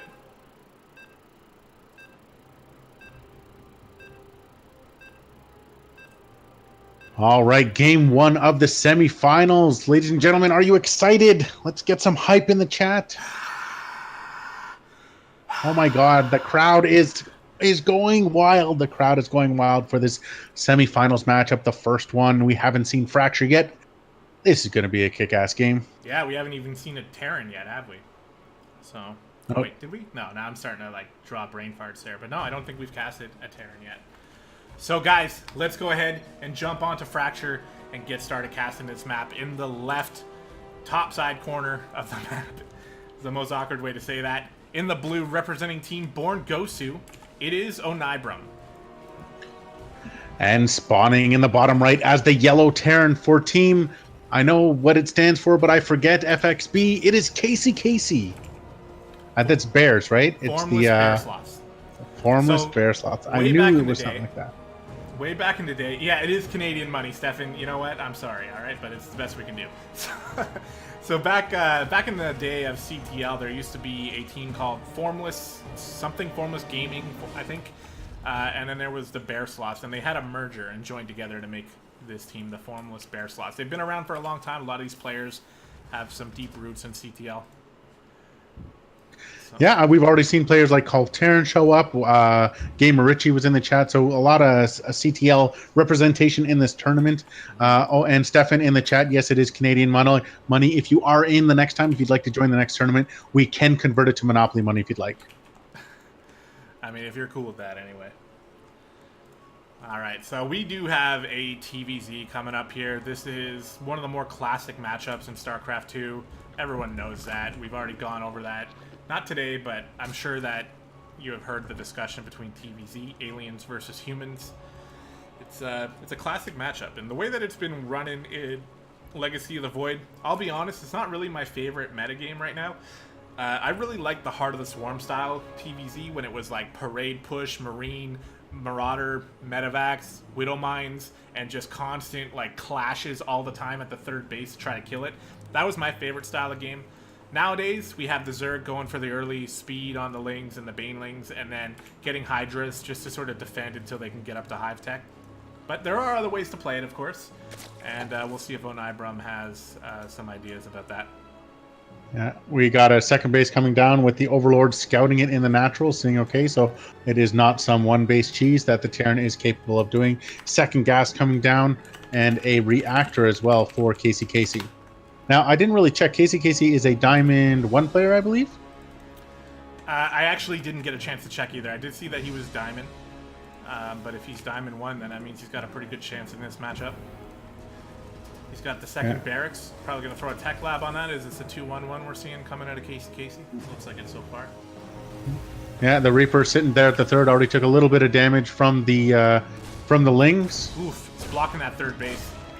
So frustrating for Onibrum here. He's going to have to bring the Lings over and try to shoo that Reaper away, but he's only got 4 Lings. One of them already pretty weak as well, and he's got the good position here. gdoggcasey does. He can only get 2 Lings attacking at once. The micro is going to be good enough. He does pick off. Ooh, that drone actually took a bounce there from the grenade, but he didn't die, luckily, so he gets the third down. Yeah, I'd take that trade any day. A single Ling for that Reaper. The Reaper wasn't a good position, but it did delay the third a little bit as we see what tech choices are coming out for our Terran player. We have Stim already on the way. We do not have a Stargate coming down yet. Yeah, I mean, if it was a 2-1-1, that's needed. It looks like it is going to come down now. But now that the Reaper is dead, these Lings can move across the map and start picking away at these SCVs. He's not targeting the mules, he's targeting the SCVs, which is a little bit more permanent damage, I guess. But Marines are finally going to come on down and shoo these guys away. Yeah, 3 workers went down there with a kind of a slow reaction from gdoggcasey, but they are shooed away and they are powering up. There is the Stargate, as I said it, and on the factory we are seeing a reactor come out. I'm guessing that's going to switch over to the Stargate or Starport once it finishes. Most likely, yeah. He's going to be able to put out 2 medevacs and move across the map with a drop, and it's going to be up to Onibrum to scout this out. Has he actually seen it? He hasn't gone in yet. He does have an Overlord in position, but he hasn't seen what's coming yet, so he's kind of guessing for now. But seeing that many Marines is actually a pretty good... It's good enough information to tip you off. So we see the Lings already being made now. There was a Roach Warren made, and Roach is already out on the map. So, you know what? Forget all that. He's definitely going to have the units to defend against this. But if he's on the other side of the map, crazy things can happen. We'll see. I like this wall. 4 Ravagers being morphed right now. This wall's coming down, but there, as I see, there is no, there's no bunker. So they're just going to get biled down. Oh, gdoggcasey moving out. Oh no! He's got to see this. He's going to have to turn around. Yeah, he's going to drop behind the wall here. Ravager biles going down. That supply depot is not long for this world, and the Ravager's running on in here. There's only some Marines to deal with this. The SCVs get pulled off the line, and Onibrum inserting himself into their natural. The Marines pick up, dodge the biles, and the Lings are in. Oh, but he didn't lift? Nope, the wall wasn't up, and this is just terrifying here for gdoggcasey as Onibrum is all up in his face here with Roaches, Lings, Ravagers. 20 SCVs have gone down so far and counting. Stim just finished, and this is the sort of engagement that gdoggcasey wanted to take from the beginning, and maybe he can push this away, but he's taking so much damage that it's going to be real hard. If he had a 3rd command center, then, you know, the game would be pretty much even at this point, but because he's only got 2, Onibrum continuing to rally Lings, the siege tank sieging up, and it looks like that aggression is going to be over for now, but we got a 33-8 worker count here. Yeah, that worker count is going to make all the difference now. Now, the engineering base didn't get knocked down, but there's no wall. Yeah, but these Lings are just melting. Oh my god, that is They just got evaporated. Yeah. Wow. You do not want to attack a Terran player in a little choke like that. So now finally, Casey can pick up his Marines and move across the map. And what is going to be here for Onibrum? He's got Roaches being pumped out. Has he moved into Lair yet? He's still on Hatch Tech. So this is the kind of thing, this is weird, right? Because like Onibrum did insane amounts of damage. And I still obviously give him the edge here, but he still hasn't gotten Lair yet. And the longer this kind of thing happens for, you know, without speed on the Roaches, or without Baneling speed, it's hard. I think he just smells blood. I think he sees that he's going to have the advantage as everything is going to get pulled back now in reaction to this drop being done. The 3rd is going to get taken down more than likely. Oh, I don't know. There's enough Lings coming up here. Now, Casey's going to have to pick up his Marines probably. He's trying to pick off some Ravagers and Roaches here. I like the thought behind it, but he lost a lot of Marines, and the 3rd base didn't go down. That was that was something that gdoggcasey needed to do in order to pull himself back into this game, but because the 3rd is still alive here, Onibrum's still going to be feeling pretty good. He hasn't made a worker in a while. He's still on 36. gdoggcasey trying to catch up. There's tanks here, but with an Overlord, Onibrum's got an no, he's moving them. He's moving them. No. What is he doing? He's going to move out. He had a really good position, and he had a very good defensive posture. And look, they're going to get attacked while they are unsieged. Yeah, not a lucky move move here for gdoggcasey. Not having the tank siege is essentially most likely going to nice pickup though. Oh, he double-clicked R on the supply depot, so one opened and closed. But now, Onibram coming back in. I mean, the tanks are sieging up now, and there's a choke here. There are the tanks. And Onibram, once again, in a familiar position here. All up in gdoggcasey's base. Doesn't have quite as much units as he'd like to have in this position, I think. But still, already picking off SCVs again. I like the I like gdoggcasey staying in. This is possibly for money, but there's the GG. Just trying to stick it out as long as they can. I think unsieging right there on the top of the ramp was the downfall, as the tanks could have pushed that away. Yeah, that was the TSN turning point right there, I'd say. As soon as he unsieged his tanks and moved them out of position. But you can't, you know, I don't know, you can't really blame him. Normally the follow-up for the 2-1-1 attack is the tank push. So I think that's what he was getting ready to do. But just unfortunately for him, he had, you know, Onibram's whole army right sitting outside his doorstep and caught him unsieged. So we're going to move on into game 2. We're just choosing the next map.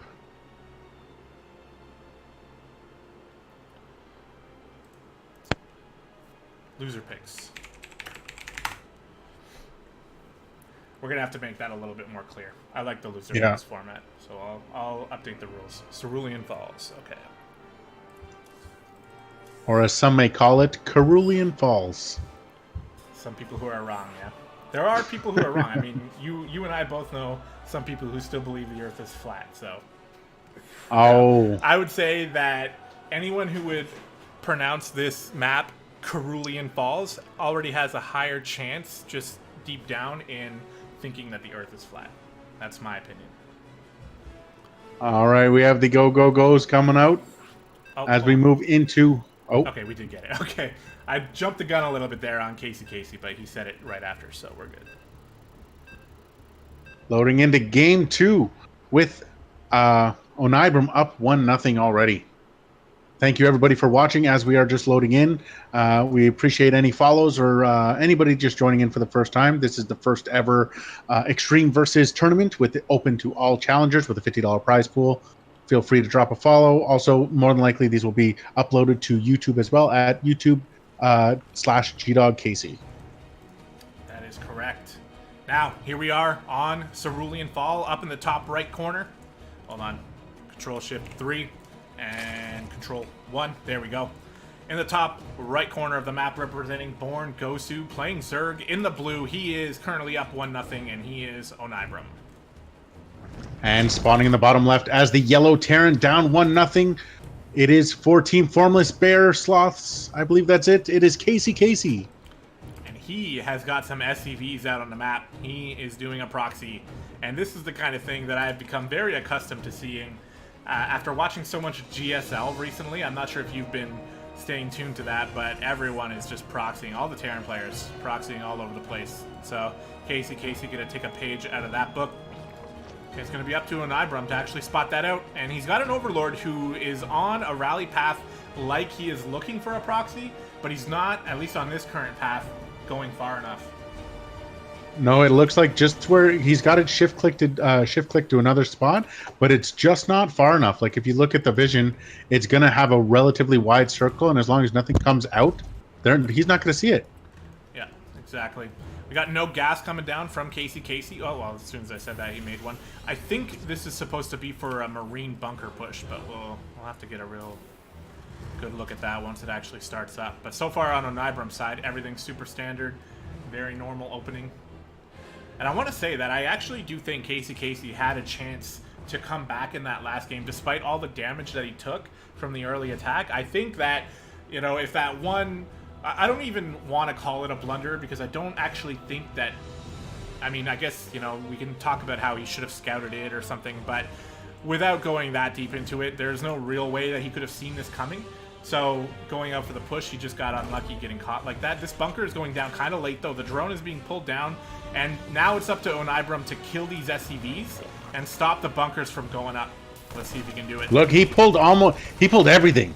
Yeah. gdoggcasey got this set up a little early. I think he didn't have enough Marines here to deal with this, and even though there's next to no drones mining right now, Both of those SCVs are going to go down. None of the bunkers are going to finish. And now, this is very hard for gdoggcasey. Without the bunkers to retreat to, these Marines don't have a lot of hope.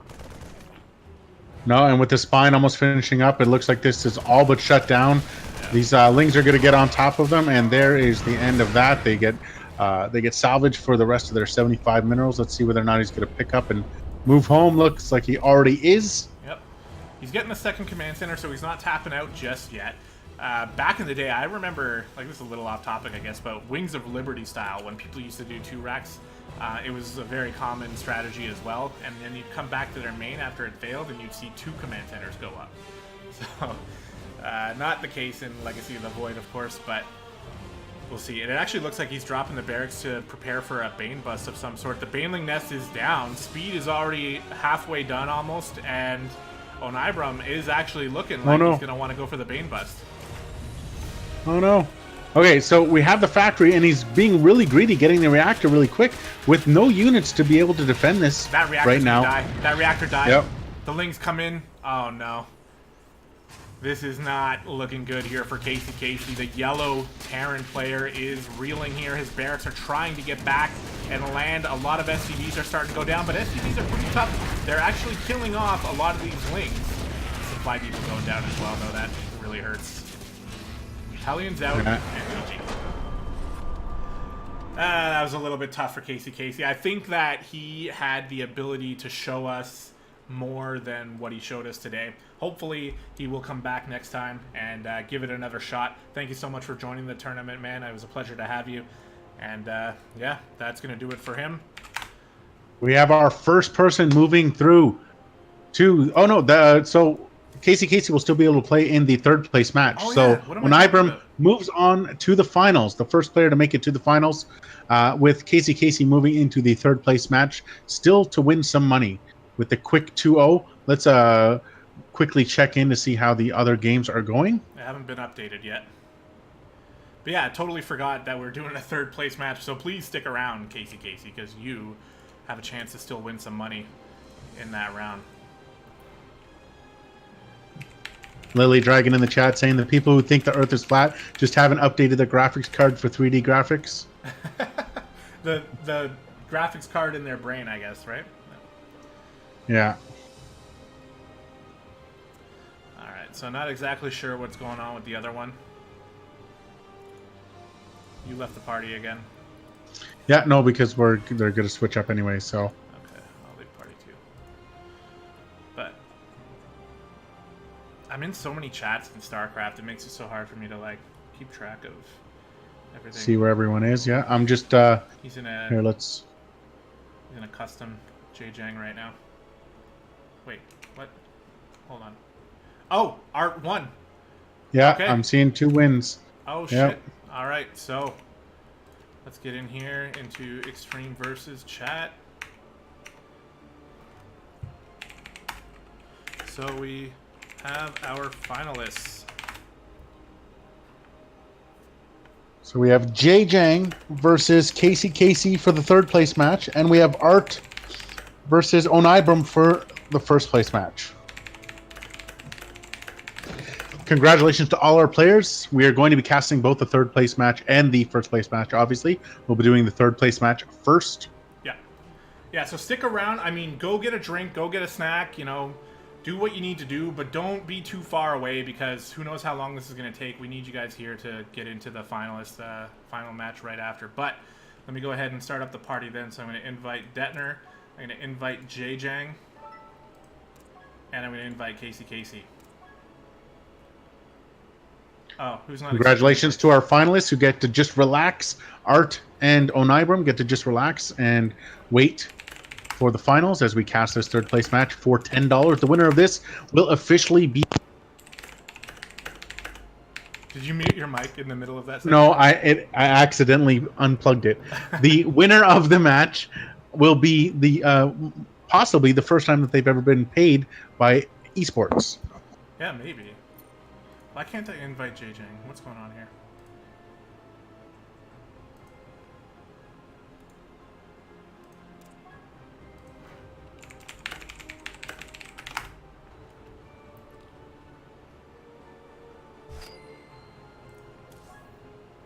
That work? Did you get the suggestion? He says he's restarting his client. That's okay. No. Okay. All good. Man, the games have been pretty good so far. Honestly, I want to say, like, thank you guys so much for playing. As the first installment of Extreme Versus, we were a little bit nervous on how many people were going to show up. And actually, there was a couple players who just barely missed the cutoff. We could have had upwards of, like, 12 people in the tournament, and honestly, I'm happy with that. Hopefully, you guys will come back next time. We're doing our best to have a somewhat professional tournament going on for you guys where you have a chance to win some money, get your games casted. You know, even if you don't have a chance to win, just the chance of having your games casted. I know as a player, I love getting my games casted. And, you know, we want to provide that opportunity for other players as well. All over the CTL. You don't even have to be part of CTL if you're if you're not part of CTL, but you found out about this tournament somehow, then you're welcome, as you guys already know. But seriously, thank you so much. And hopefully as we were saying, we're going to try to do this every 2 weeks. So hopefully every tournament we get more and more players. And we're looking for that dream 16-player tournament. But who knows, man? Maybe we'll get even more than that. That's the goal anyway. Yeah, if you guys are enjoying it, tell your friends. We will be doing it, like we said, every 2 weeks. Maybe we could even get up to 32 players. That would be incredible. But we have JJang coming back in, so we will finally be able to get into this third place matchup. Hopefully everybody is hyped for this. Hopefully they've been enjoying the StarCraft so far. Mm-hmm. We're going to just start with the vetoes real quick. Yep. And again, it's best of 3 for all of the matchups. We decided that it's just going to be better to do it that way. There's a lot of reasons. Don't necessarily need to get into all of it right now, but best of 3s all across the board, even for the finals. And so far, that's how we're going to keep it. All right, so Parasite going down, Dreamcatcher, and Cerulean Falls. Yeah, Parasite, Dreamcatcher, and Cerulean Falls all dropping down. We just have JJang to make that last ban, with Fracture going down. All right, so that leaves Blue Shift, Lost and Found, and Acid Plant. So Acid first. It's up to actually Casey.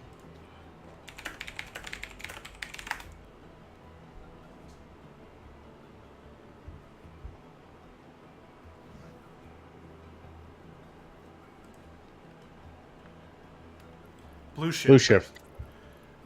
Just to make sure JJang doesn't get what he wants. You know, maybe he was already thinking Acid first, but he's like, you know what? If you want Acid, I'm going to take Blue Shift.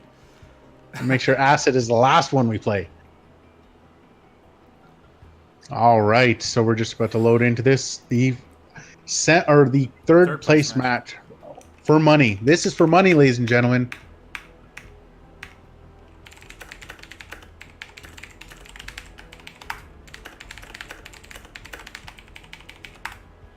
Both players are ready. Let's get it. Wait, I thought JJang was Protoss. Wait. Shit, I left the lobby. What's happening? Is the game still going? Oh, no. Did it cancel? Oh, no, it did cancel. Yeah, I'll quit as well. Shit. Okay. That's probably half my fault, half someone else's fault. So we're all here. Okay, that was Blue Shift. Yeah, JJang wasn't Terran, right? No, I thought JJang was Protoss. I think you're right.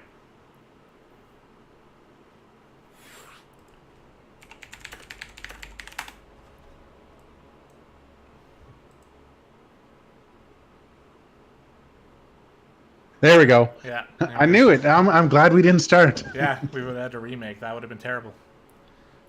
All right. Okay, JJang ready? Casey, go. Let's get into it. The third place match, ladies and gentlemen, starting on Blue Shift. And as we've mentioned several times now to try to hype it up, this is for money. The winner gets $10 whole. Which, you know what? For playing StarCraft, man, that's good. I'll take it. Well, the tournament's been going relatively smoothly. We're about an hour and a half in. You've probably only played about maybe 4 games at about 6 minutes. So you're only at like half an hour of games played for $10. That's like you're getting paid $20 an hour to play StarCraft. That's pretty darn good if you say so. Yeah, for sure. After you go through the mathematical gymnastics to make that make sense. For sure.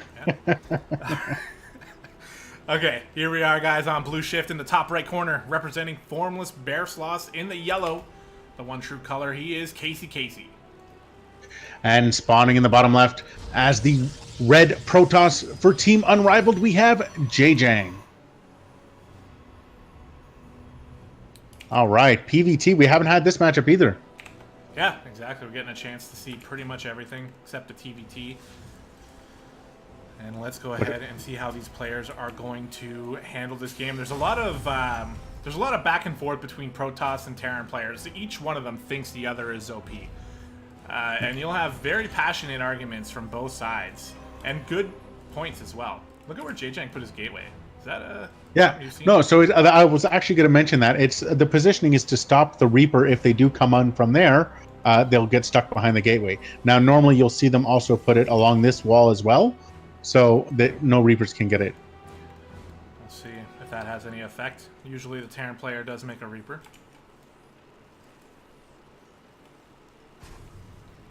So we have Jjang moving across the map just to see what is going on as this probe makes its way into the natural and up the ramp. It's good to see that it is in position already to have some sort of add-on attached. Mm-hmm.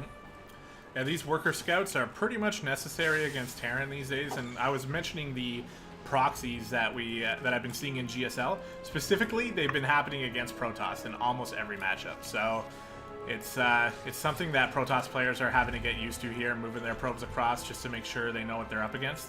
And he saw that command center go down, so he knows this is actually a pretty standard opening overall. Yeah, just a Reaper expand. He was able to delay the natural by about 5 seconds. So the scouting is what was important. As we see a factory go down, the Reaper's about to pop out. It's going to make its way across the map as Jjang drops his natural as well. Here comes the Reaper. He's looking for proxies as well. Trying to make sure he's not going to get oracled in the face right away or DT'd in the face. But no, now I'm curious. Giving us a standard opener. I'm curious now, if this game was not for money, do you think gdoggcasey would have actually checked for proxies, or would they made a way across the map right away? Because I feel like because we're playing for money, people are going to be a little bit more cautious. Not everyone checks for proxies, especially in a game one. Yeah, there's a chance. I do think that regardless of, you know, whether or not money's on the line, when you're playing in a tournament, it gives it a little bit more oomph to, like, try your best, you know? He knows the game's being casted as well, so he doesn't want to get embarrassed by, like, a quick 4-gate across the map or something. But you're right, though. Like we said before, when the money's on the line, people play differently. And, oh no, this is depth. He didn't think this one quite through. This is actually stuck. He's there forever unless he gets picked up by a warp prism, which there is a robo. It looked like he was thinking about killing the pylon, but now I think he's just going to wait for the robo. Yeah, no, it would not be a bright idea to get rid of that pylon, and it's the only one powering these. Now, I noticed when I was mentioning that that's to block the Reaper, he actually rallied it away from there intentionally, but I guess it must not have done it for the second time. That's unfortunate. Mm-hmm. One of those things. We got Hellions on the map here from gdoggcasey. He's actually making 2 at a time still. The Adept, not going to commit. Probably a smart idea here. You don't see a lot of Hellions against Protoss, but they're so good at sneaking into the mineral line and just murdering probes at an alarming rate. So I think that's the kind of thing gdoggcasey might want to do with these, but actually he's just keeping them at home, so I don't necessarily know what I'm talking about here. Oh yeah, there's a medevac coming out. He's going to drop them. Yeah. Now, I'm curious as to whether or not that engineering bay was supposed to be a armory for a Hellbat drop, because he did make the medevac. It would make a little bit more sense. But as this medevac is going to make its way across the map, it is going to have loaded up with 4 Hellions. And it was scouted. They did see, Jjang did see 2, so he would assume that it was a reactored. He's also got an Adept in the mineral line right now, just killing SCVs without even being responded to. There we go, finally getting a response now. That Adept is going to try to get out, probably just going to die. And on the other side of the map, the medevac is dropping off the Hellions. He's going to move in. There's literally nothing here to defend, and gdoggcasey's going to have a chance to get some serious damage. He's got to micro this properly. The probes are being pulled off the line. They're lining up. Oh my god, he needs 1 or 2 more shots. The Immortal is, like, absolutely what you want. 2 Immortals popping out here. How many workers are going to go down? So far, there's only 3. And that's it. 3 workers going down. That could have been much, much worse for Jjang, but I think he responded pretty well. Also, it wasn't a huge commitment from gdoggcasey, so overall, I'd say that's pretty okay for everybody. Yeah, let's take a look at the worker count right now. We have 8 probes up for our Protoss player right now, as our Terran player is taking the second the gas at the natural now, and does have a tank out in that turtle style that Terran does that I hate so much. They gotta have something, man. Siege tanks make sense. But, Yeah. about the comment you made about the engineering bay, he actually got a turret down. So I think he was just making sure he was ready for any sort of Oracle play. That kind of thing happens a lot when you're playing against Terran, or Protoss, I mean. But he's getting into his 1-1 now. He's got Stim coming, and it looks like Jang is interested in moving across the map with a couple of Immortals. That Siege tank not going to do too much against those Immortals. Absolutely not. And with the Warp Prism, he's going to be able to juggle a little bit, as we've already seen before. Do some juggling. Now, if he's able to keep his tank up, it is going to do some damage as a second tank comes out now. Positioning is important for the Terran player. Exactly. They need to be. And I like this so far, although with that tank being so far forward, a couple of Mortals can just come in and pop it, like, real quick. We'll have to see. The Stalkers do have Blink as well, by the way, so this is the engagement. Going to be going down right now, blinking right on top of one Siege tank, already going down. The Mortals coming in with a Guardian Shield. And the Warp Prism died instantly. That was a nice focus down by Casey. And Immortals don't do very good against stimmed Marines, so he's going to push this back, and these bruised Stalkers are just going to sit outside and hopefully wait for more, or are they going to move in and try and do more damage as they do have Blink? I don't think nice they defense. should do much more. Yeah, he's going to try to get the Observer over here to blink inside the main. That is the only thing I can see these Stalkers doing very well. And Casey's not in position for this. So yeah, they're going to blink up into the main. Marines stimming up here and going to try to get rid of these Stalkers. The Marines are very good against these Stalkers. So oh, they're just going to get... Oh, two got away, though. Yep. Like you said, though, great defense here coming from Casey. There's a chance he could have died to an attack like that. But he actually defended it pretty well. Did lose a few SCVs in the defense, but he's got mules. And where's the third command center? Doesn't look like he's interested in a third command center. He's just going gung-ho on 2 base. Yeah, and he's on par with his upgrades right now. +2 has already started. +1 armor is just about to finish. He already has gotten combat shields and stim, so this looks like a very strong 2-base push. The only thing I'm concerned about is the worker count, but as it seems, Casey is catching up. He's only down by 7, and it looks like he's making a move out. Yeah, he's definitely going for that. Well, I don't want to say it's a 2-2 push, because 2-2 is still quite a ways away. Is he pulling the boys? Is he pulling the boys? I think he is. And the Observer is seeing everything. Yeah, this is huge. So Jang's going to be able to prepare as much as he can against this, but this is a pretty large... No. The the SCVs looked like they were getting pulled, but they just got rallied to the minerals at the third. They're now long-distance mining for some reason. But here's the engagement. Yeah, tanks are set up in the background here. There's only one Immortal, and Casey controlling this very well. Chargelot's trying to get on top of the tanks, and actually one of them does go down.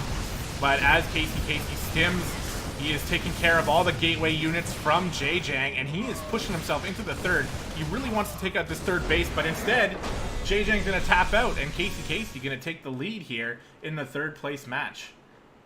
Wow, is that ever exciting? As we have our Diamond player beating our Masters player in the first game of the third place match. Wow. Yeah, that was a great matchup there, and I think the longer that game would have went on, the more pressure. Well, it's sort of weird because the Protoss player had the third base, so I guess that means that it would have been better for him. But Casey had a really strong army, and he had 2-2 coming.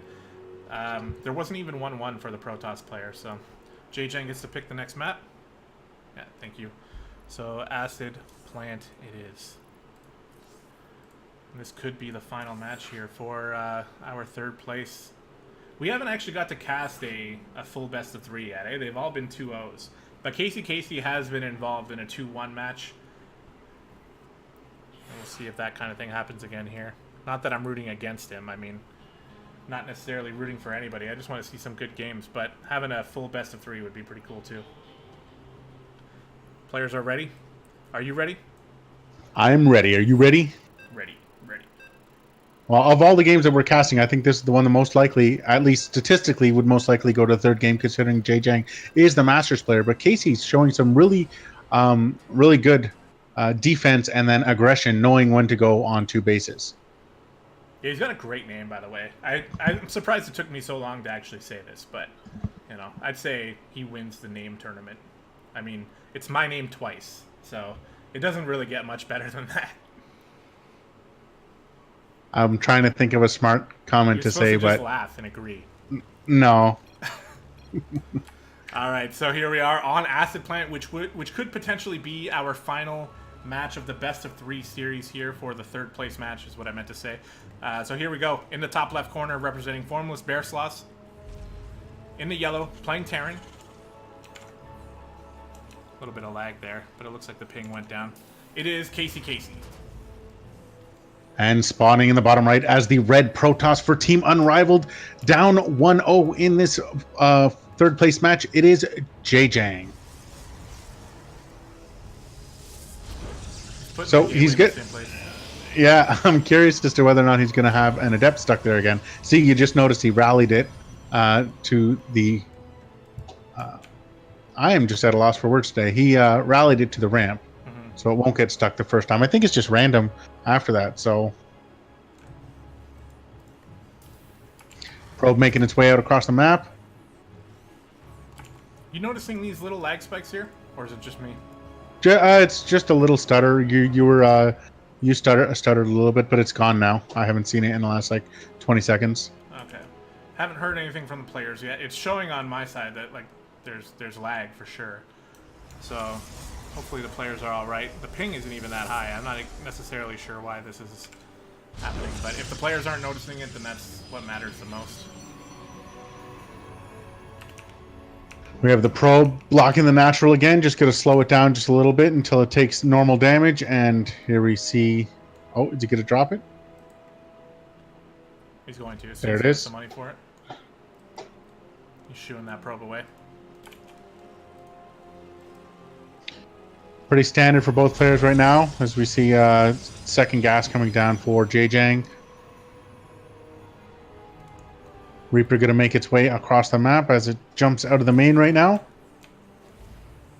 Yeah, he's not going to see anything too crazy on the other side of the map. Jang taking the fast expansion, so is the Terran player. We're going to be moving into a sort of mid-game kind of push here. gdoggcasey not proxying, but he has shown the ability to do so in the past. Not going to do it this time.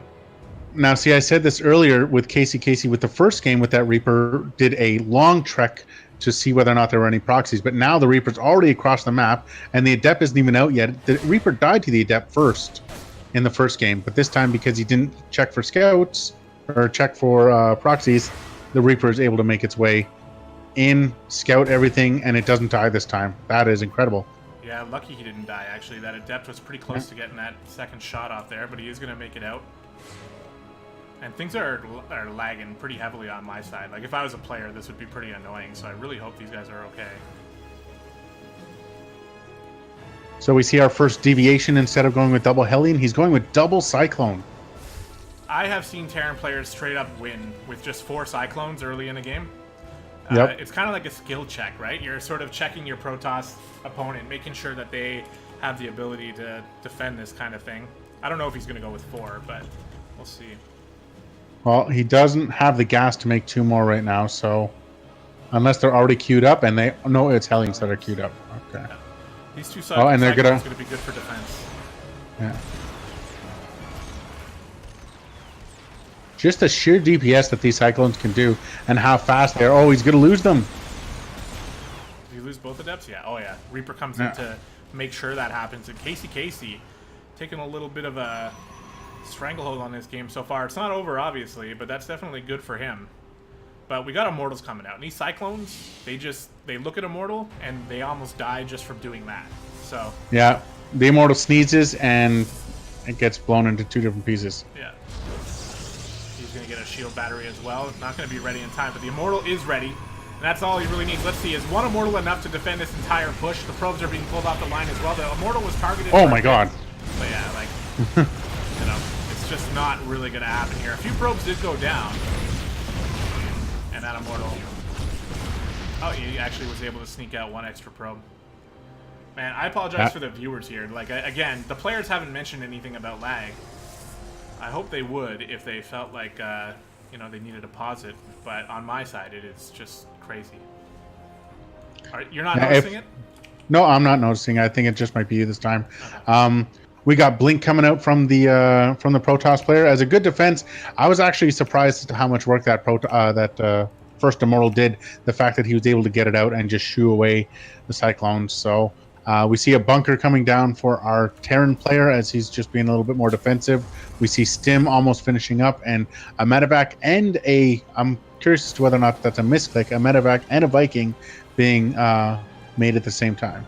Well, Viking is generally good to defend against some sort of Warp Prism play, but we don't actually have a Warp Prism coming out just yet. It could happen later, though. We'll see. Maybe it was a mistake, but a lot of times you'll see a Terran just sort of patrol a Viking here or over here or something.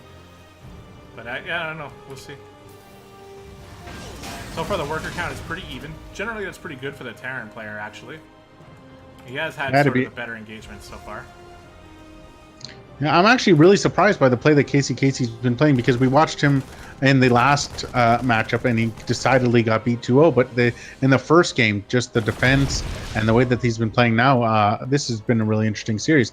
Supply is it's exactly even between the two of them, and looks like they're just playing defensive as the Protoss player moves out to take their third base.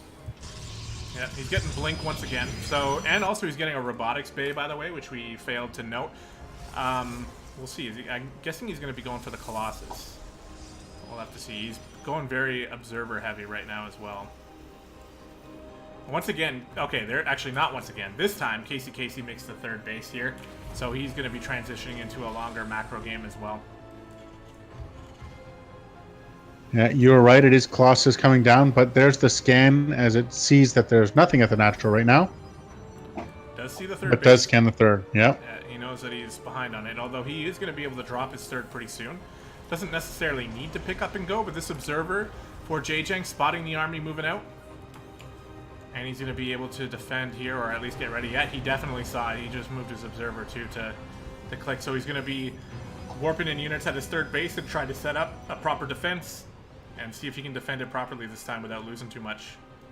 Yeah, the Colossus is about to make its way out in the defense, but the upgrade hadn't been started yet, so these are not going to be the strongest Colossus, but it will be a Colossus nonetheless. The third base gets canceled, actually, in anticipation of this attack. Looks like the Protoss player is very scared.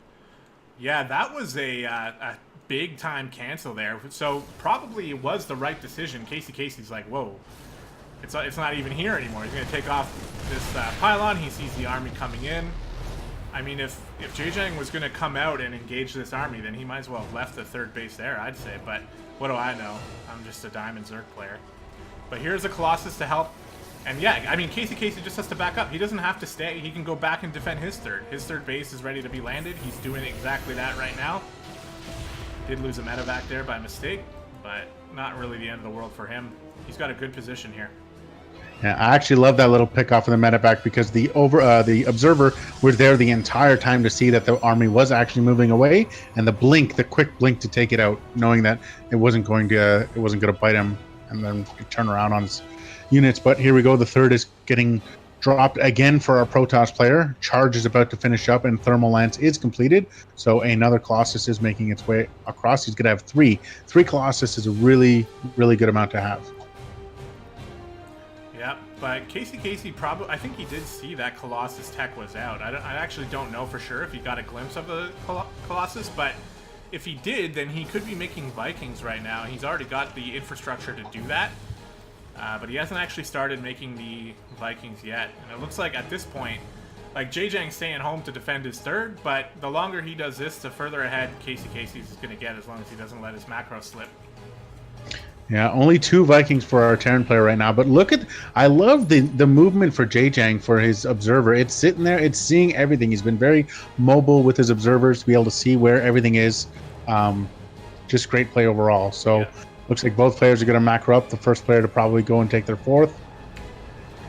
We got some High Templars being made on the Protoss side of the map. Is he going to be getting Storm? I don't see it. Yeah, he is getting Storm. Storm, he definitely needs that.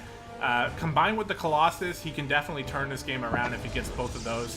And he's already fully saturated on his third too. So again, though, Terran player is ahead in the worker count. Plus, he's got mules, although he's been scanning pretty liberally. He scanned the fourth base location to make sure that there wasn't like a hidden base there, and he's scanning the third to see that it's up again now. and scanning the fourth and seeing that there is no fourth. Both players still stuck on 3 bases. Luckily, the Protoss player doesn't need to scan, as that observer is still being moved around the place. I think the big thing for the Protoss player in this engagement, if and when it happens, is going to be avoiding the tanks and using their splash damage with the Colossus and the Templar as effectively as possible, because that is quite a bit of a tanks that are all unsieging as we speak. Yeah, it looked like Jang was thinking about taking a 4th base here. I think he still might be. He was just going to make sure that his probe could get over there safely. He's got even more High Templar on the field now. How many does he have? It looks like 8. He does have 8, and that's been scanned with the Warp Prism. So he knows the Protoss player is getting ready to move out. No other reason to have a Warp Prism other than to move out. And Casey's already coming here to attack the 3rd base. Protoss player needs to get in position here. This is going to be it. This is going to be a huge engagement here for this game. Storm going down on the tanks. Yeah, these tanks are in pretty good position here. Protoss is having trouble. The bio is stimming around, running in the back here. Those storms are huge, though. And he was trying to bait them out. It looks like that's all he actually needs. The medevacs are dead, and the Colossi are going to take care of the rest of this bio. That was an incredible engagement from Jang. The tanks are still hammering away from back here, but overall, he's definitely not going to die now. No, a great defense by Jang. I think the big thing was keeping these Colossus alive. Those are really expensive units, and he was able to convert the High Templar into Archons right after they were done. But look, there's just tanks here. Jang missed a little bit of an opportunity with his Warp Prism on the other side of the map. He had it transformed into Warpin mode, but Casey saw it before he warped anything in and shoot it away. Now the Zealots with Charge are going to clean up all these tanks. And how is Casey going to defend against this now? Because I think if you're Jang, you just want to move across the map and see if you can kill him. Yeah, with still having 2 Colossus and 3 Archons making their way across the map. The tanks are set up in a defensive posture, so they are going to be able to get some damage done. It looks like Jang is just going to back up, play a little bit safe. Warping in over here to the right, to the left. Oh yeah, there we go. Gonna have a little bit of a sort of pseudo flank here as the charge lots coming on in on the tanks and the Archons right behind them. This is gonna be an incredible defense if Casey can pull it off, but it looks like it might be a little bit too much. 32 SCVs have already gone down. These Colossus doing so much damage from the back. And it looks like Jang is pushing through, forcing the liftoff on the 3rd base. The rest of Terran feeling a little bit discombobulated here. It's very hard when you're all spread out like this to get any sort of proper defense. 41 SCVs in total have gone down, and Jang is continuing to push forward. Yeah, it looks like this is going to be the end for Casey, as we're probably going to be moving into a 3rd game as Casey drops down to 67 supply. These lasers are just too strong for our Terran player to be able to handle. There's the GG. The Zealots worth their weight in gold. Yeah, that was definitely a solid game, though. Both players seeming very evenly matched. Before we jump into the 3rd game, are you guys getting lag? Or is it just me? If it's just me, it's fine for Jang. Okay, it's good for K. Okay, so all I have to worry about are the viewers. I'm very sorry. I'm not exactly sure why that lag is happening, but we're going to go ahead and jump into the next game. Last map. And our last map, yeah.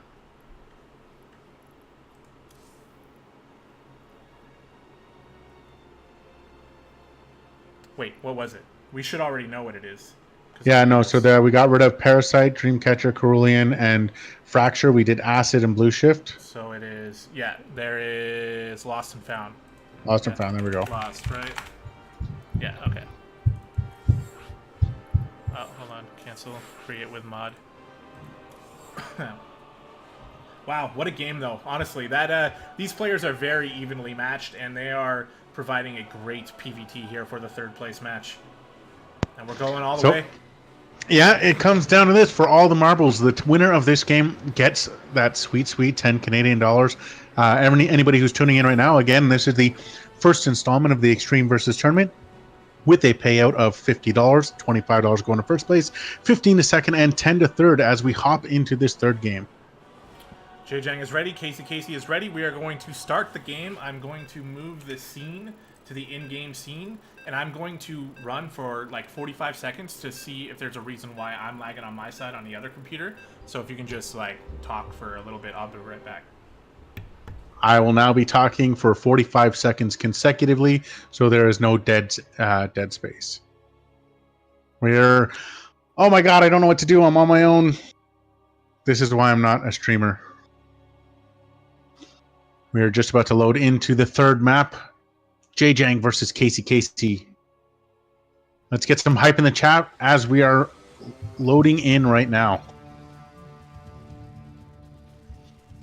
So I guess I'm going to do this without gdoggcasey spawning in the bottom left as the yellow Terran for Team Formless Bear Sloths. It is gdoggcasey.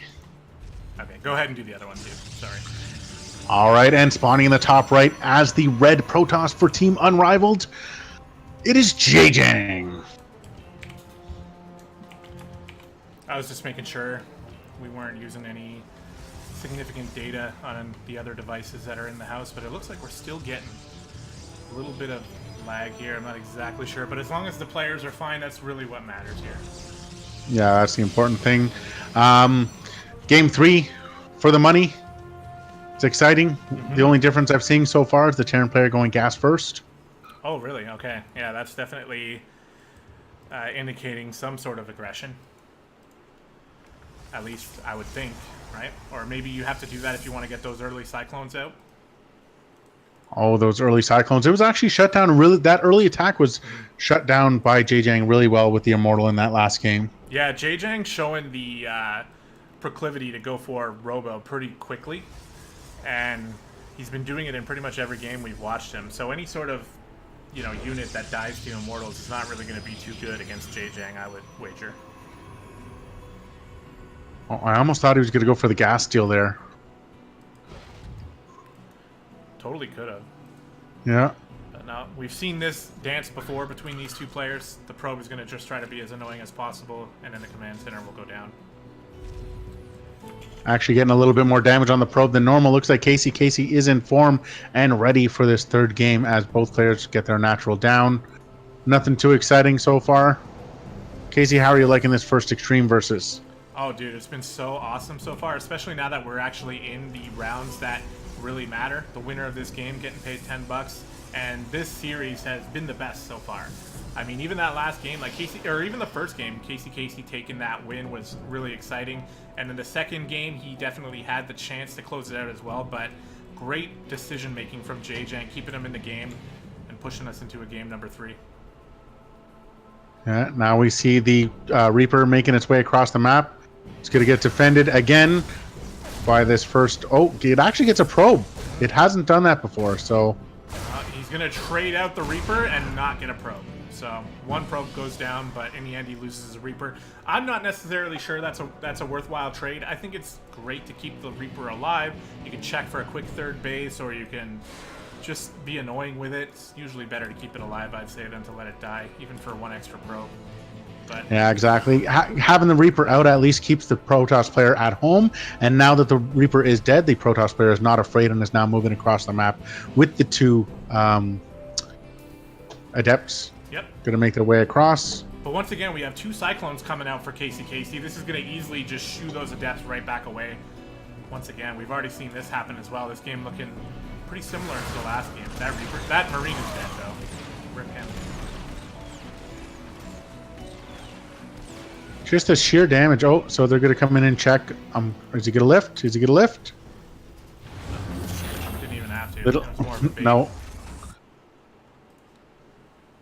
So we do see a quick Twilight Council going down, as well as some more gateways. What's he going to make from this Twilight Council? I mean, he's been getting Blink pretty much every game. Oh, is he sacrificing? No, they're going to get out. So some workers have been going down for gdoggcasey as Jang is in. These 3 Adepts doing some work. He did lose 1, but 2 of them do manage to escape. Only 1 SCV dying, though, so... See, that's the bonus of that. Terran's overpowered. Look at that. It takes 3 shots to kill an SCV versus the 2 of every other thing. So that is true. I don't exactly know the reasoning behind that, but here we go once again. Adepts coming back in. They do get another worker here, but oh, he does pick off a second one. Nice targeting from Jang. That's really annoying for gdoggcasey to have to deal with. We got some Casey fans in the chat. Para saying, "Let's go, Casey." Which one? Are you going for Casey, or are you going for Casey? Yeah. I don't know which one.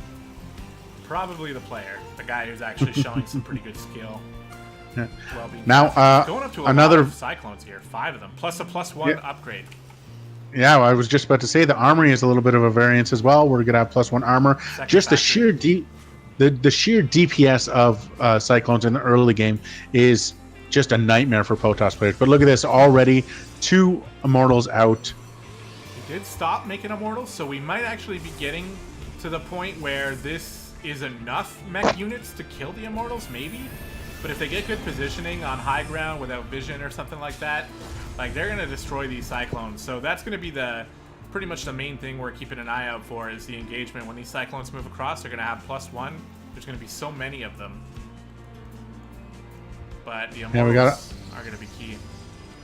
Look at this cheeky little Marine making his way, seeing that the Protoss player is going to get obliterated right now, but seeing that a third is more than likely going to be going down, as it did scout the pylon.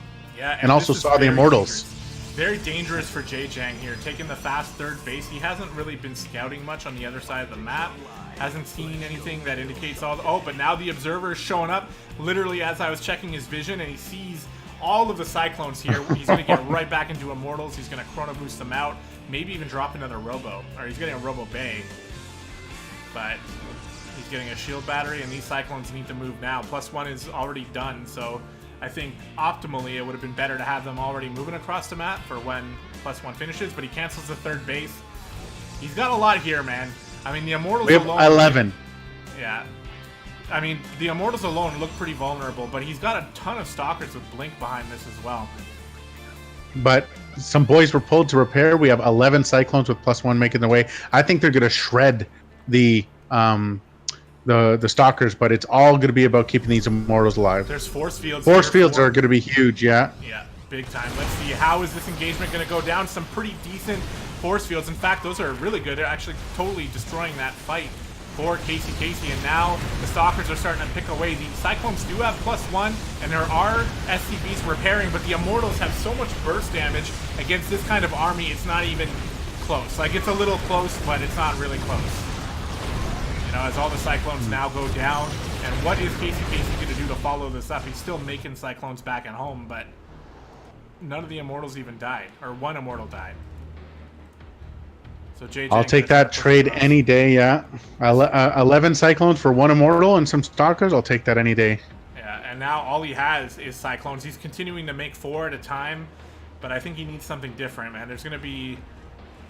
Well, we'll see. This attack isn't necessarily crazy here coming out of Jang.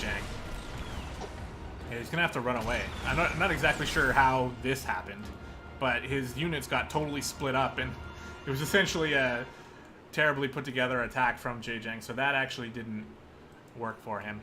But gdoggcasey's got to get off these Cyclones, I think, although, who knows? I mean, he's continuing to make them. He's getting +2. Yeah, Jang sitting at 60 workers with gdoggcasey sitting at 43. Mules OP, though. Again, this work with this Observer is going to see it's about to move into the natural and see, again, another cavalcade of just the same unit. And all he has to do is just keep making Cyclones. He's making Colossi, or not Cyclones, I was going to say Immortals, but he's making Colossi, and maybe this is the right thing, but I don't know. I'm thinking that I'd be going for some more Immortals, if I'm honest, because those Immortals just totally destroy Cyclones. It's not even funny how fast they die. I like that Jang, though, isn't sticking to one unit type, though. He is teching up. He did get his Templar Archives. He got his third base up. He's just powering through for the long run. Now, we do see another move across the map as gdoggcasey is moving in with even more Cyclones and more SCVs. There's actually less here for Jang than there was last time, but he still has 2 Immortals. So let's see, how is this going to go down here? They know the engagement's about to go down. Here come the Cyclones. They don't have +2 yet, by the way, but they are forcing Jang back to his shield batteries. The Colossi doing damage from the back. The Immortals are still alive. 1 Immortal goes down. The second one being targeted down. This is looking better and better for Casey as he's pushing through, even without +2. A second Colossi joining the fight. Oh my god, he actually killed one of the Colossi. This guy's got a micro back up onto the high ground and not go down to Cyclones, but now Casey might be able to take out the third base if he's really good about it. Oh, I don't like this. Yeah, back up. Oh. He doesn't really have the punch that he had before, and +2/+2 is finished now, but the fight is already over, and Jang actually defends it. I thought it was all but over for Jang. Those Cyclones did so much damage. Look what's left. Look at the supplies after all is said and done. 4 more Cyclones with +2 coming in. They got to target down these Stalkers and get them out of the game. Yeah, he's going to go back to working on his third base. Look at how fast that third base takes damage. My god. With +2 attack on those Cyclones, he actually found a way to force that through. And that's what I was saying. I don't actually think the Colossi were helping too much against the Cyclones here, and he's still making them. He's not making any Immortals. No, but he does have 3 shield batteries fully charged in the natural now.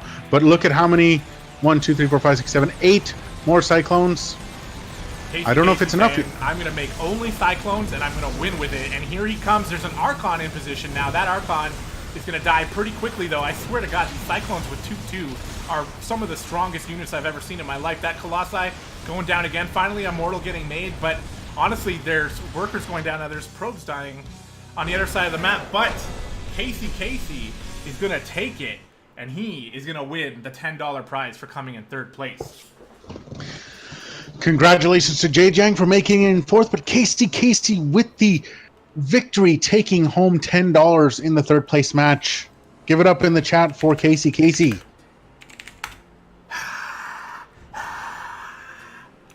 All right, guys, we are going to get ready for the... Whoops, wrong scenes all over the place. We're going to get ready for the finals match here. I'm going to retcon in a 5-minute break because we've been casting for 2.5 hours now. Or 2 hours. We were on a little bit early, but we've been casting for 2 hours. We're going to allow people to take a bathroom break and get prepared for the finals match, which will be starting in just about 5 minutes. Thank you guys so much for watching. Don't forget to hit follow if you are enjoying the stream, and we'll be back for the finals match in just a minute.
All right, guys, we are pretty much ready to get back into it. Let me jump back into Discord so I can get back in with my buddy Detiner here. All right, man, you around?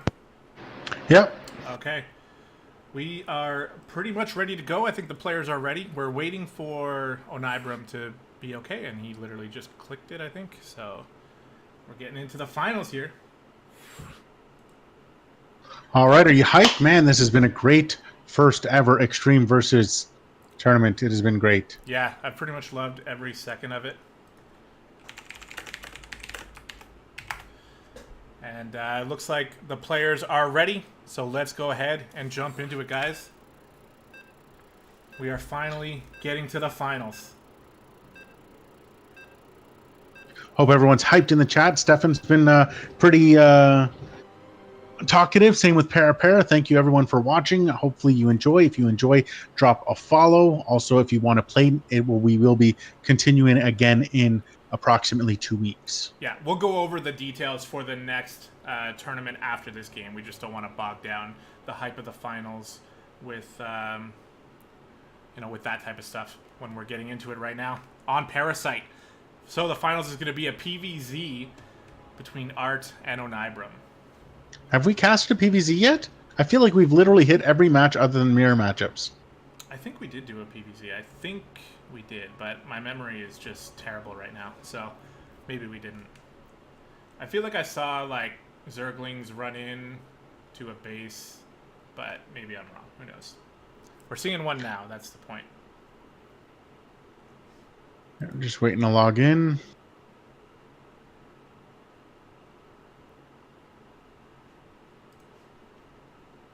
Yeah, Art is from EU, so hopefully that's not going to cause too much problems for him.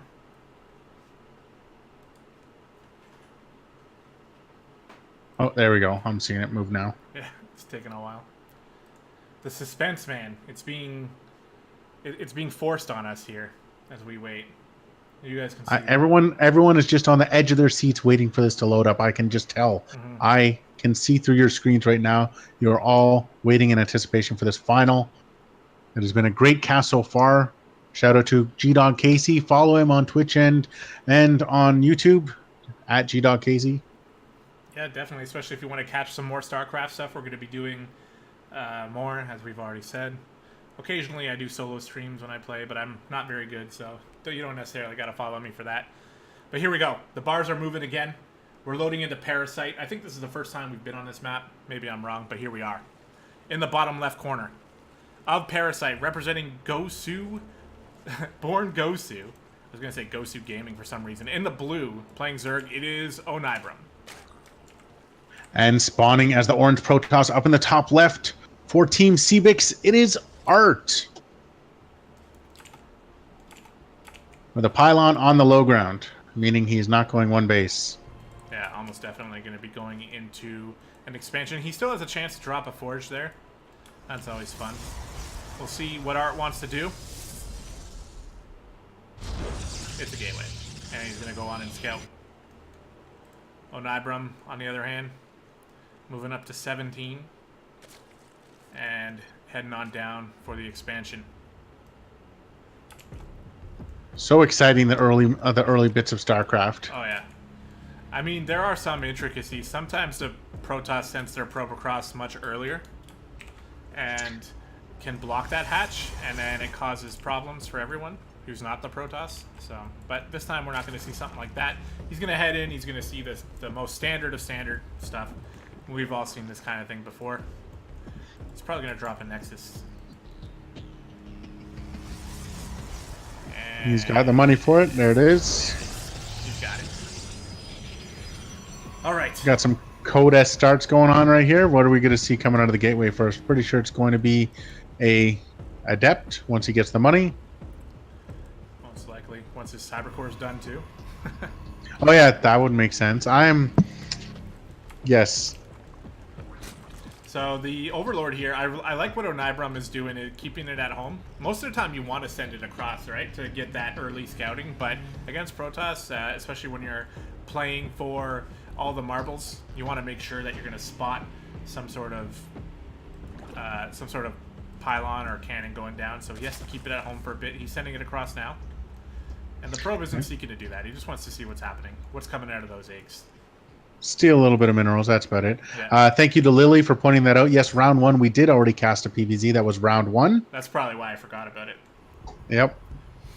Here we go. And we got a Stargate. Here we go. That's the first bit of tech. That's the first bit of information that we have from Art. We're probably going to see either an Oracle or a Phoenix to shoo away these overlords, these pesky overlords. Yeah, there's a real stylistic choice there, because you could go for the Oracle and Chrono Boost it out and get it across, but what a lot of Protoss do these days is actually just get that Phoenix out, move away the overlords, get rid of all the scouting, or at least all the easy scouting that the Zerg can do, and then they go into the Oracle, and it turns into that thing we talked about earlier on in the tournament, where it's like a delayed Oracle, and it can be almost more effective than the rushed Oracle, because you don't necessarily expect it to come in so late.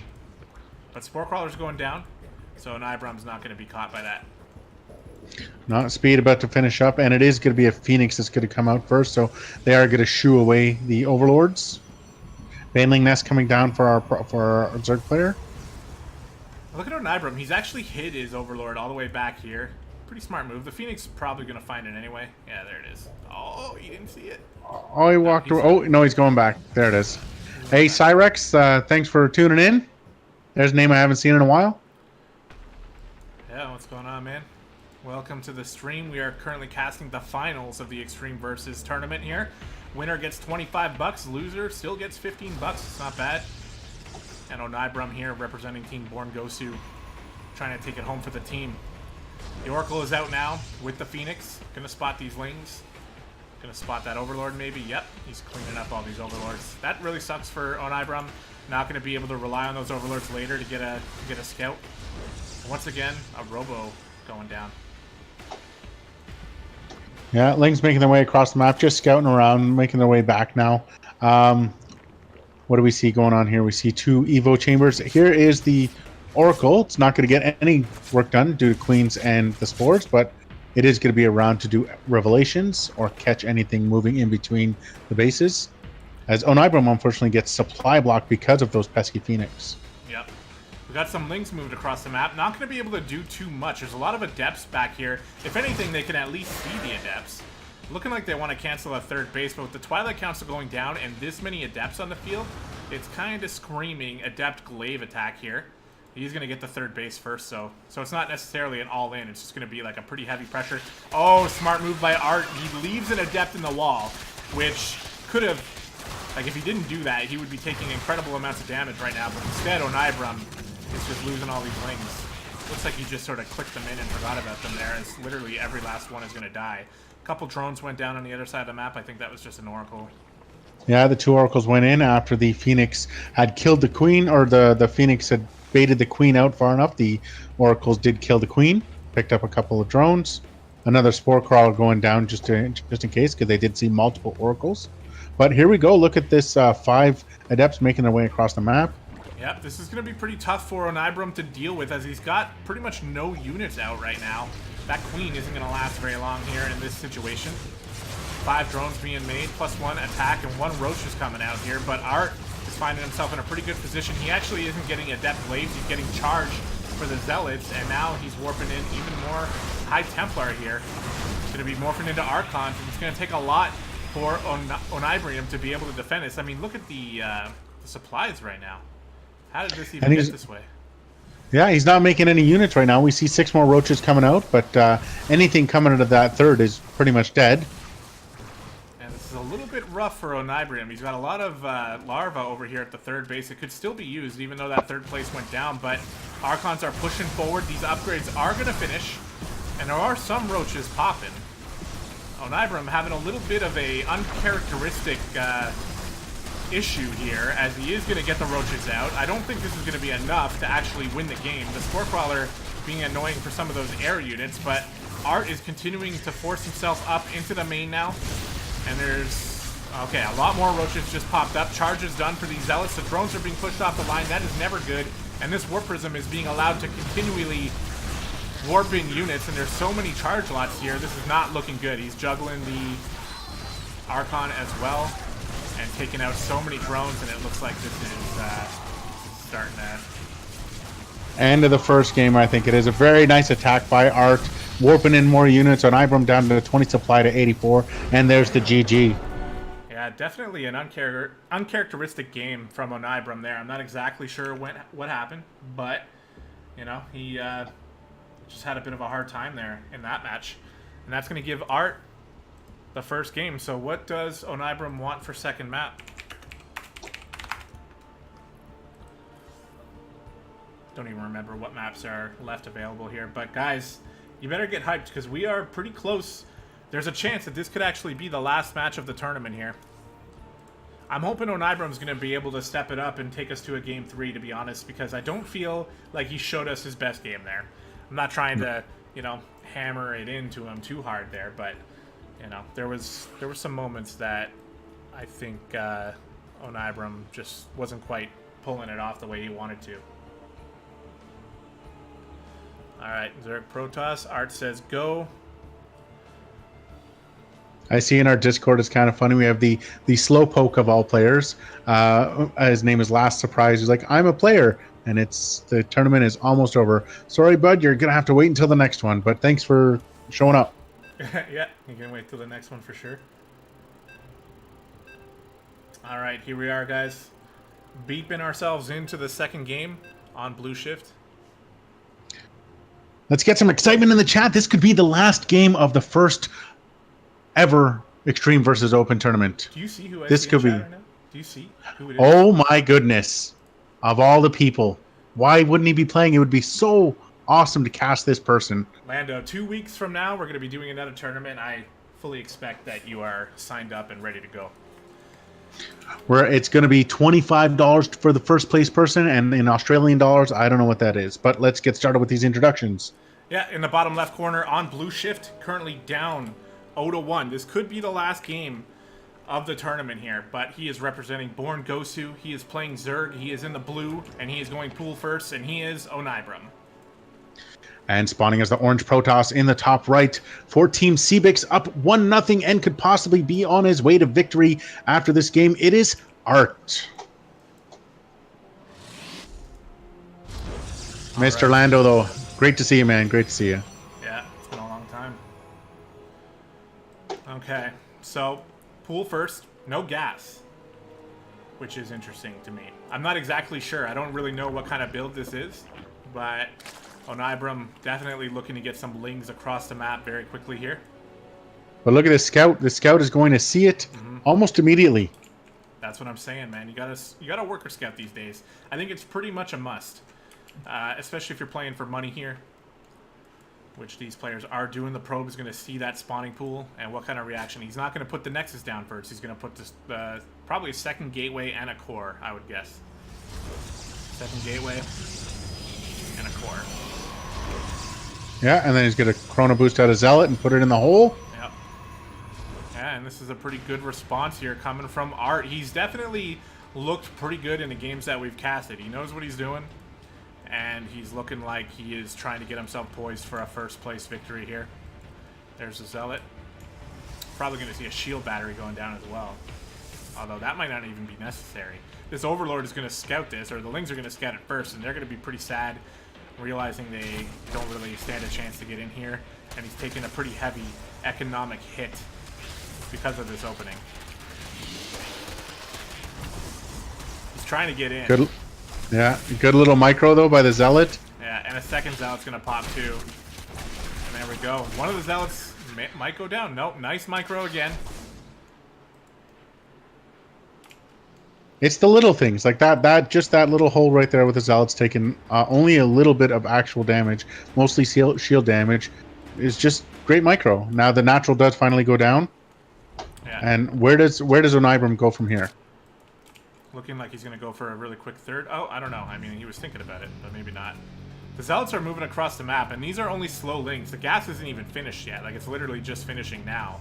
So Zergling speed is super far away. I still don't think these Zealots can do much, but with the reinforcements from the Adepts, it's going to be a little more dangerous than expected here for Art. He's going to have to pump out a couple more units, I think.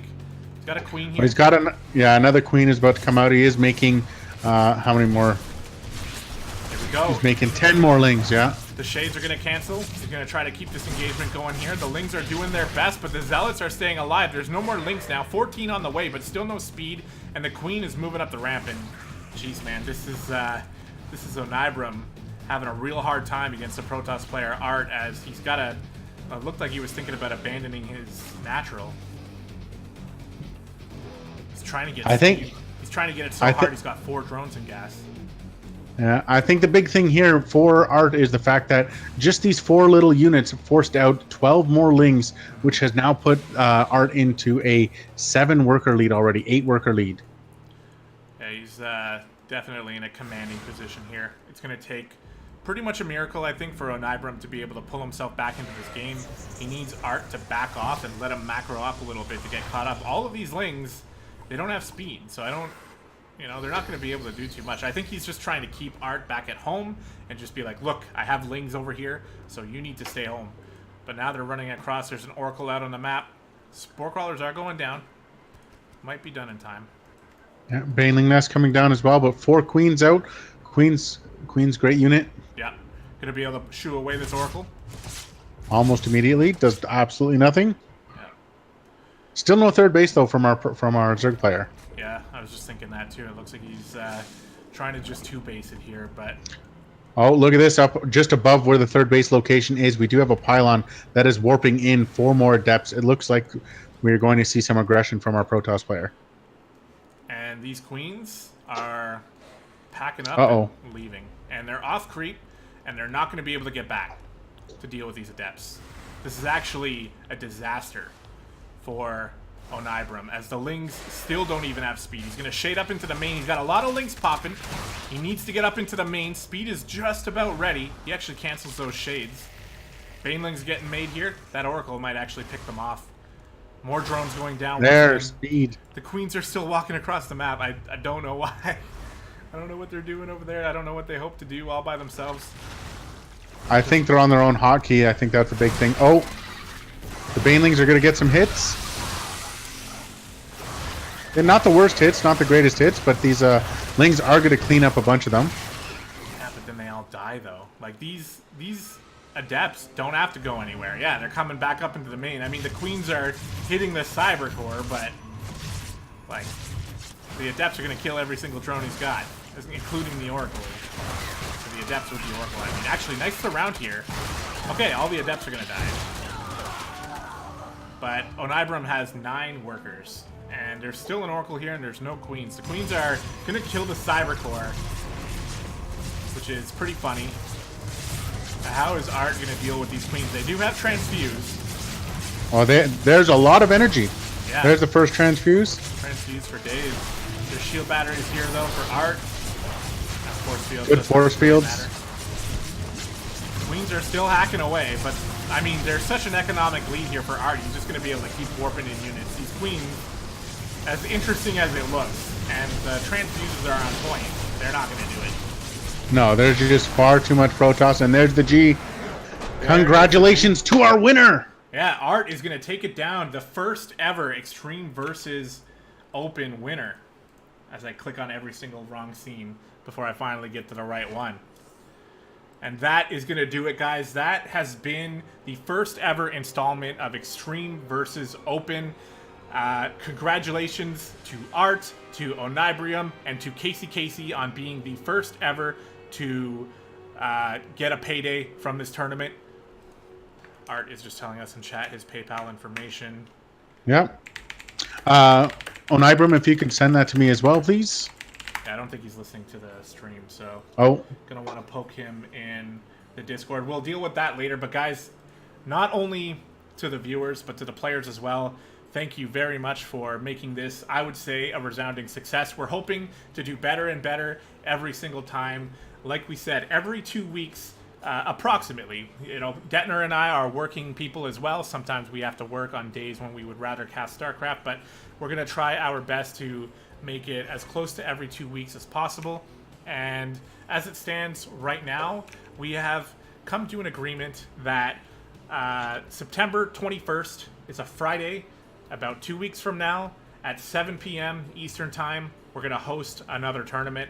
We will put that information in the Discord as well. By the way, you guys watching in Twitch, I'm going to go ahead and post the Discord link. Go ahead and join that if you have any interest at all in playing in Extreme versus Open in the future. It is open to all leagues. We're going all the way right up to Grandmaster. Didn't even have any Grandmasters today, guys, unless Art was one, which he might have been because he was playing very well. And actually, Onibram was Masters 1, and Art sort of dismantled him, so Art must have been the GM, but he played on EU, so we didn't see his border this time. But if we had one more GM, we could have had a, maybe a potential close match at the end there. But still, I wanted to say thank you very much to the players and the viewers for making this pretty resounding success. And just one more thing, I want to let Detiner do a spiel as well. I know I've been talking a lot. I just want to let you guys know, we do this out of the, it sounds cheesy, I was going to say the goodness of our own hearts. Technically, that's true. We fund the tournament from our own wallet as well. So if you guys really like what you see, and if you have the means to do so, if you want to help us out, you can go ahead and donate to the channel. It's going to help us, be able to have more and more tournaments in the future where we don't have to draw from our own funds for the prize money. Just something that you can do if you'd like, but we're not necessarily expecting it. Even if we get 0 donations, we're still going to be funding the tournament for as long as we can anyway. But again, that's my spiel. You got anything else you want to say, Detiner? Yeah, no, I wanted to say thanks to everyone for playing. It was a great experience. I'm looking forward to the second one. Congratulations to all the players who have won money. Again, I think overall it was a resounding success. Of course, you're going to have a little bit of hiccups here and there when it comes to the first tournament, but overall, I say it was amazing. I think Casey did a great job casting, and I think the players gave us some great games to watch. You're going to be able to watch them again if you want on YouTube.com/gdoggcasey. Also, you'll be able to watch them again on Twitch for the playbacks. Again, hit a follow to both of those, please, if you did enjoy. And don't forget, we want more people to join for the next tournament. So in 2 weeks, get ready for your chance to win and be a winner like Art. Yeah, exactly. Tell your friends, tell your clan mates, get them in here. Even if you don't have a chance to win the tournament, you have a chance to win third place money. Casey was a Diamond 1 Terran player. He won $10 for coming in third place. He beat a Masters player to do it. So it was really awesome. Yeah, so that's going to do it for tonight. I think we're just about done. Join the Discord again. The link is in chat right there so that you can come and ask questions about it. We're going to refine some of the rules. We're going to refine things as we go. This was the first ever Extreme Versus, as we've said. So like Detiner alluded to, maybe some hiccups here and there, but we're going to do our best, and we'll take feedback as well. That can be done in the Discord too. Okay, so that's going to do it. Thank you guys again so much, and we will see you in a couple weeks' time. September 21st, 2018, 7 p.m. Eastern Time. Again, all that info will be in the Discord, and we will see you next time. Be there.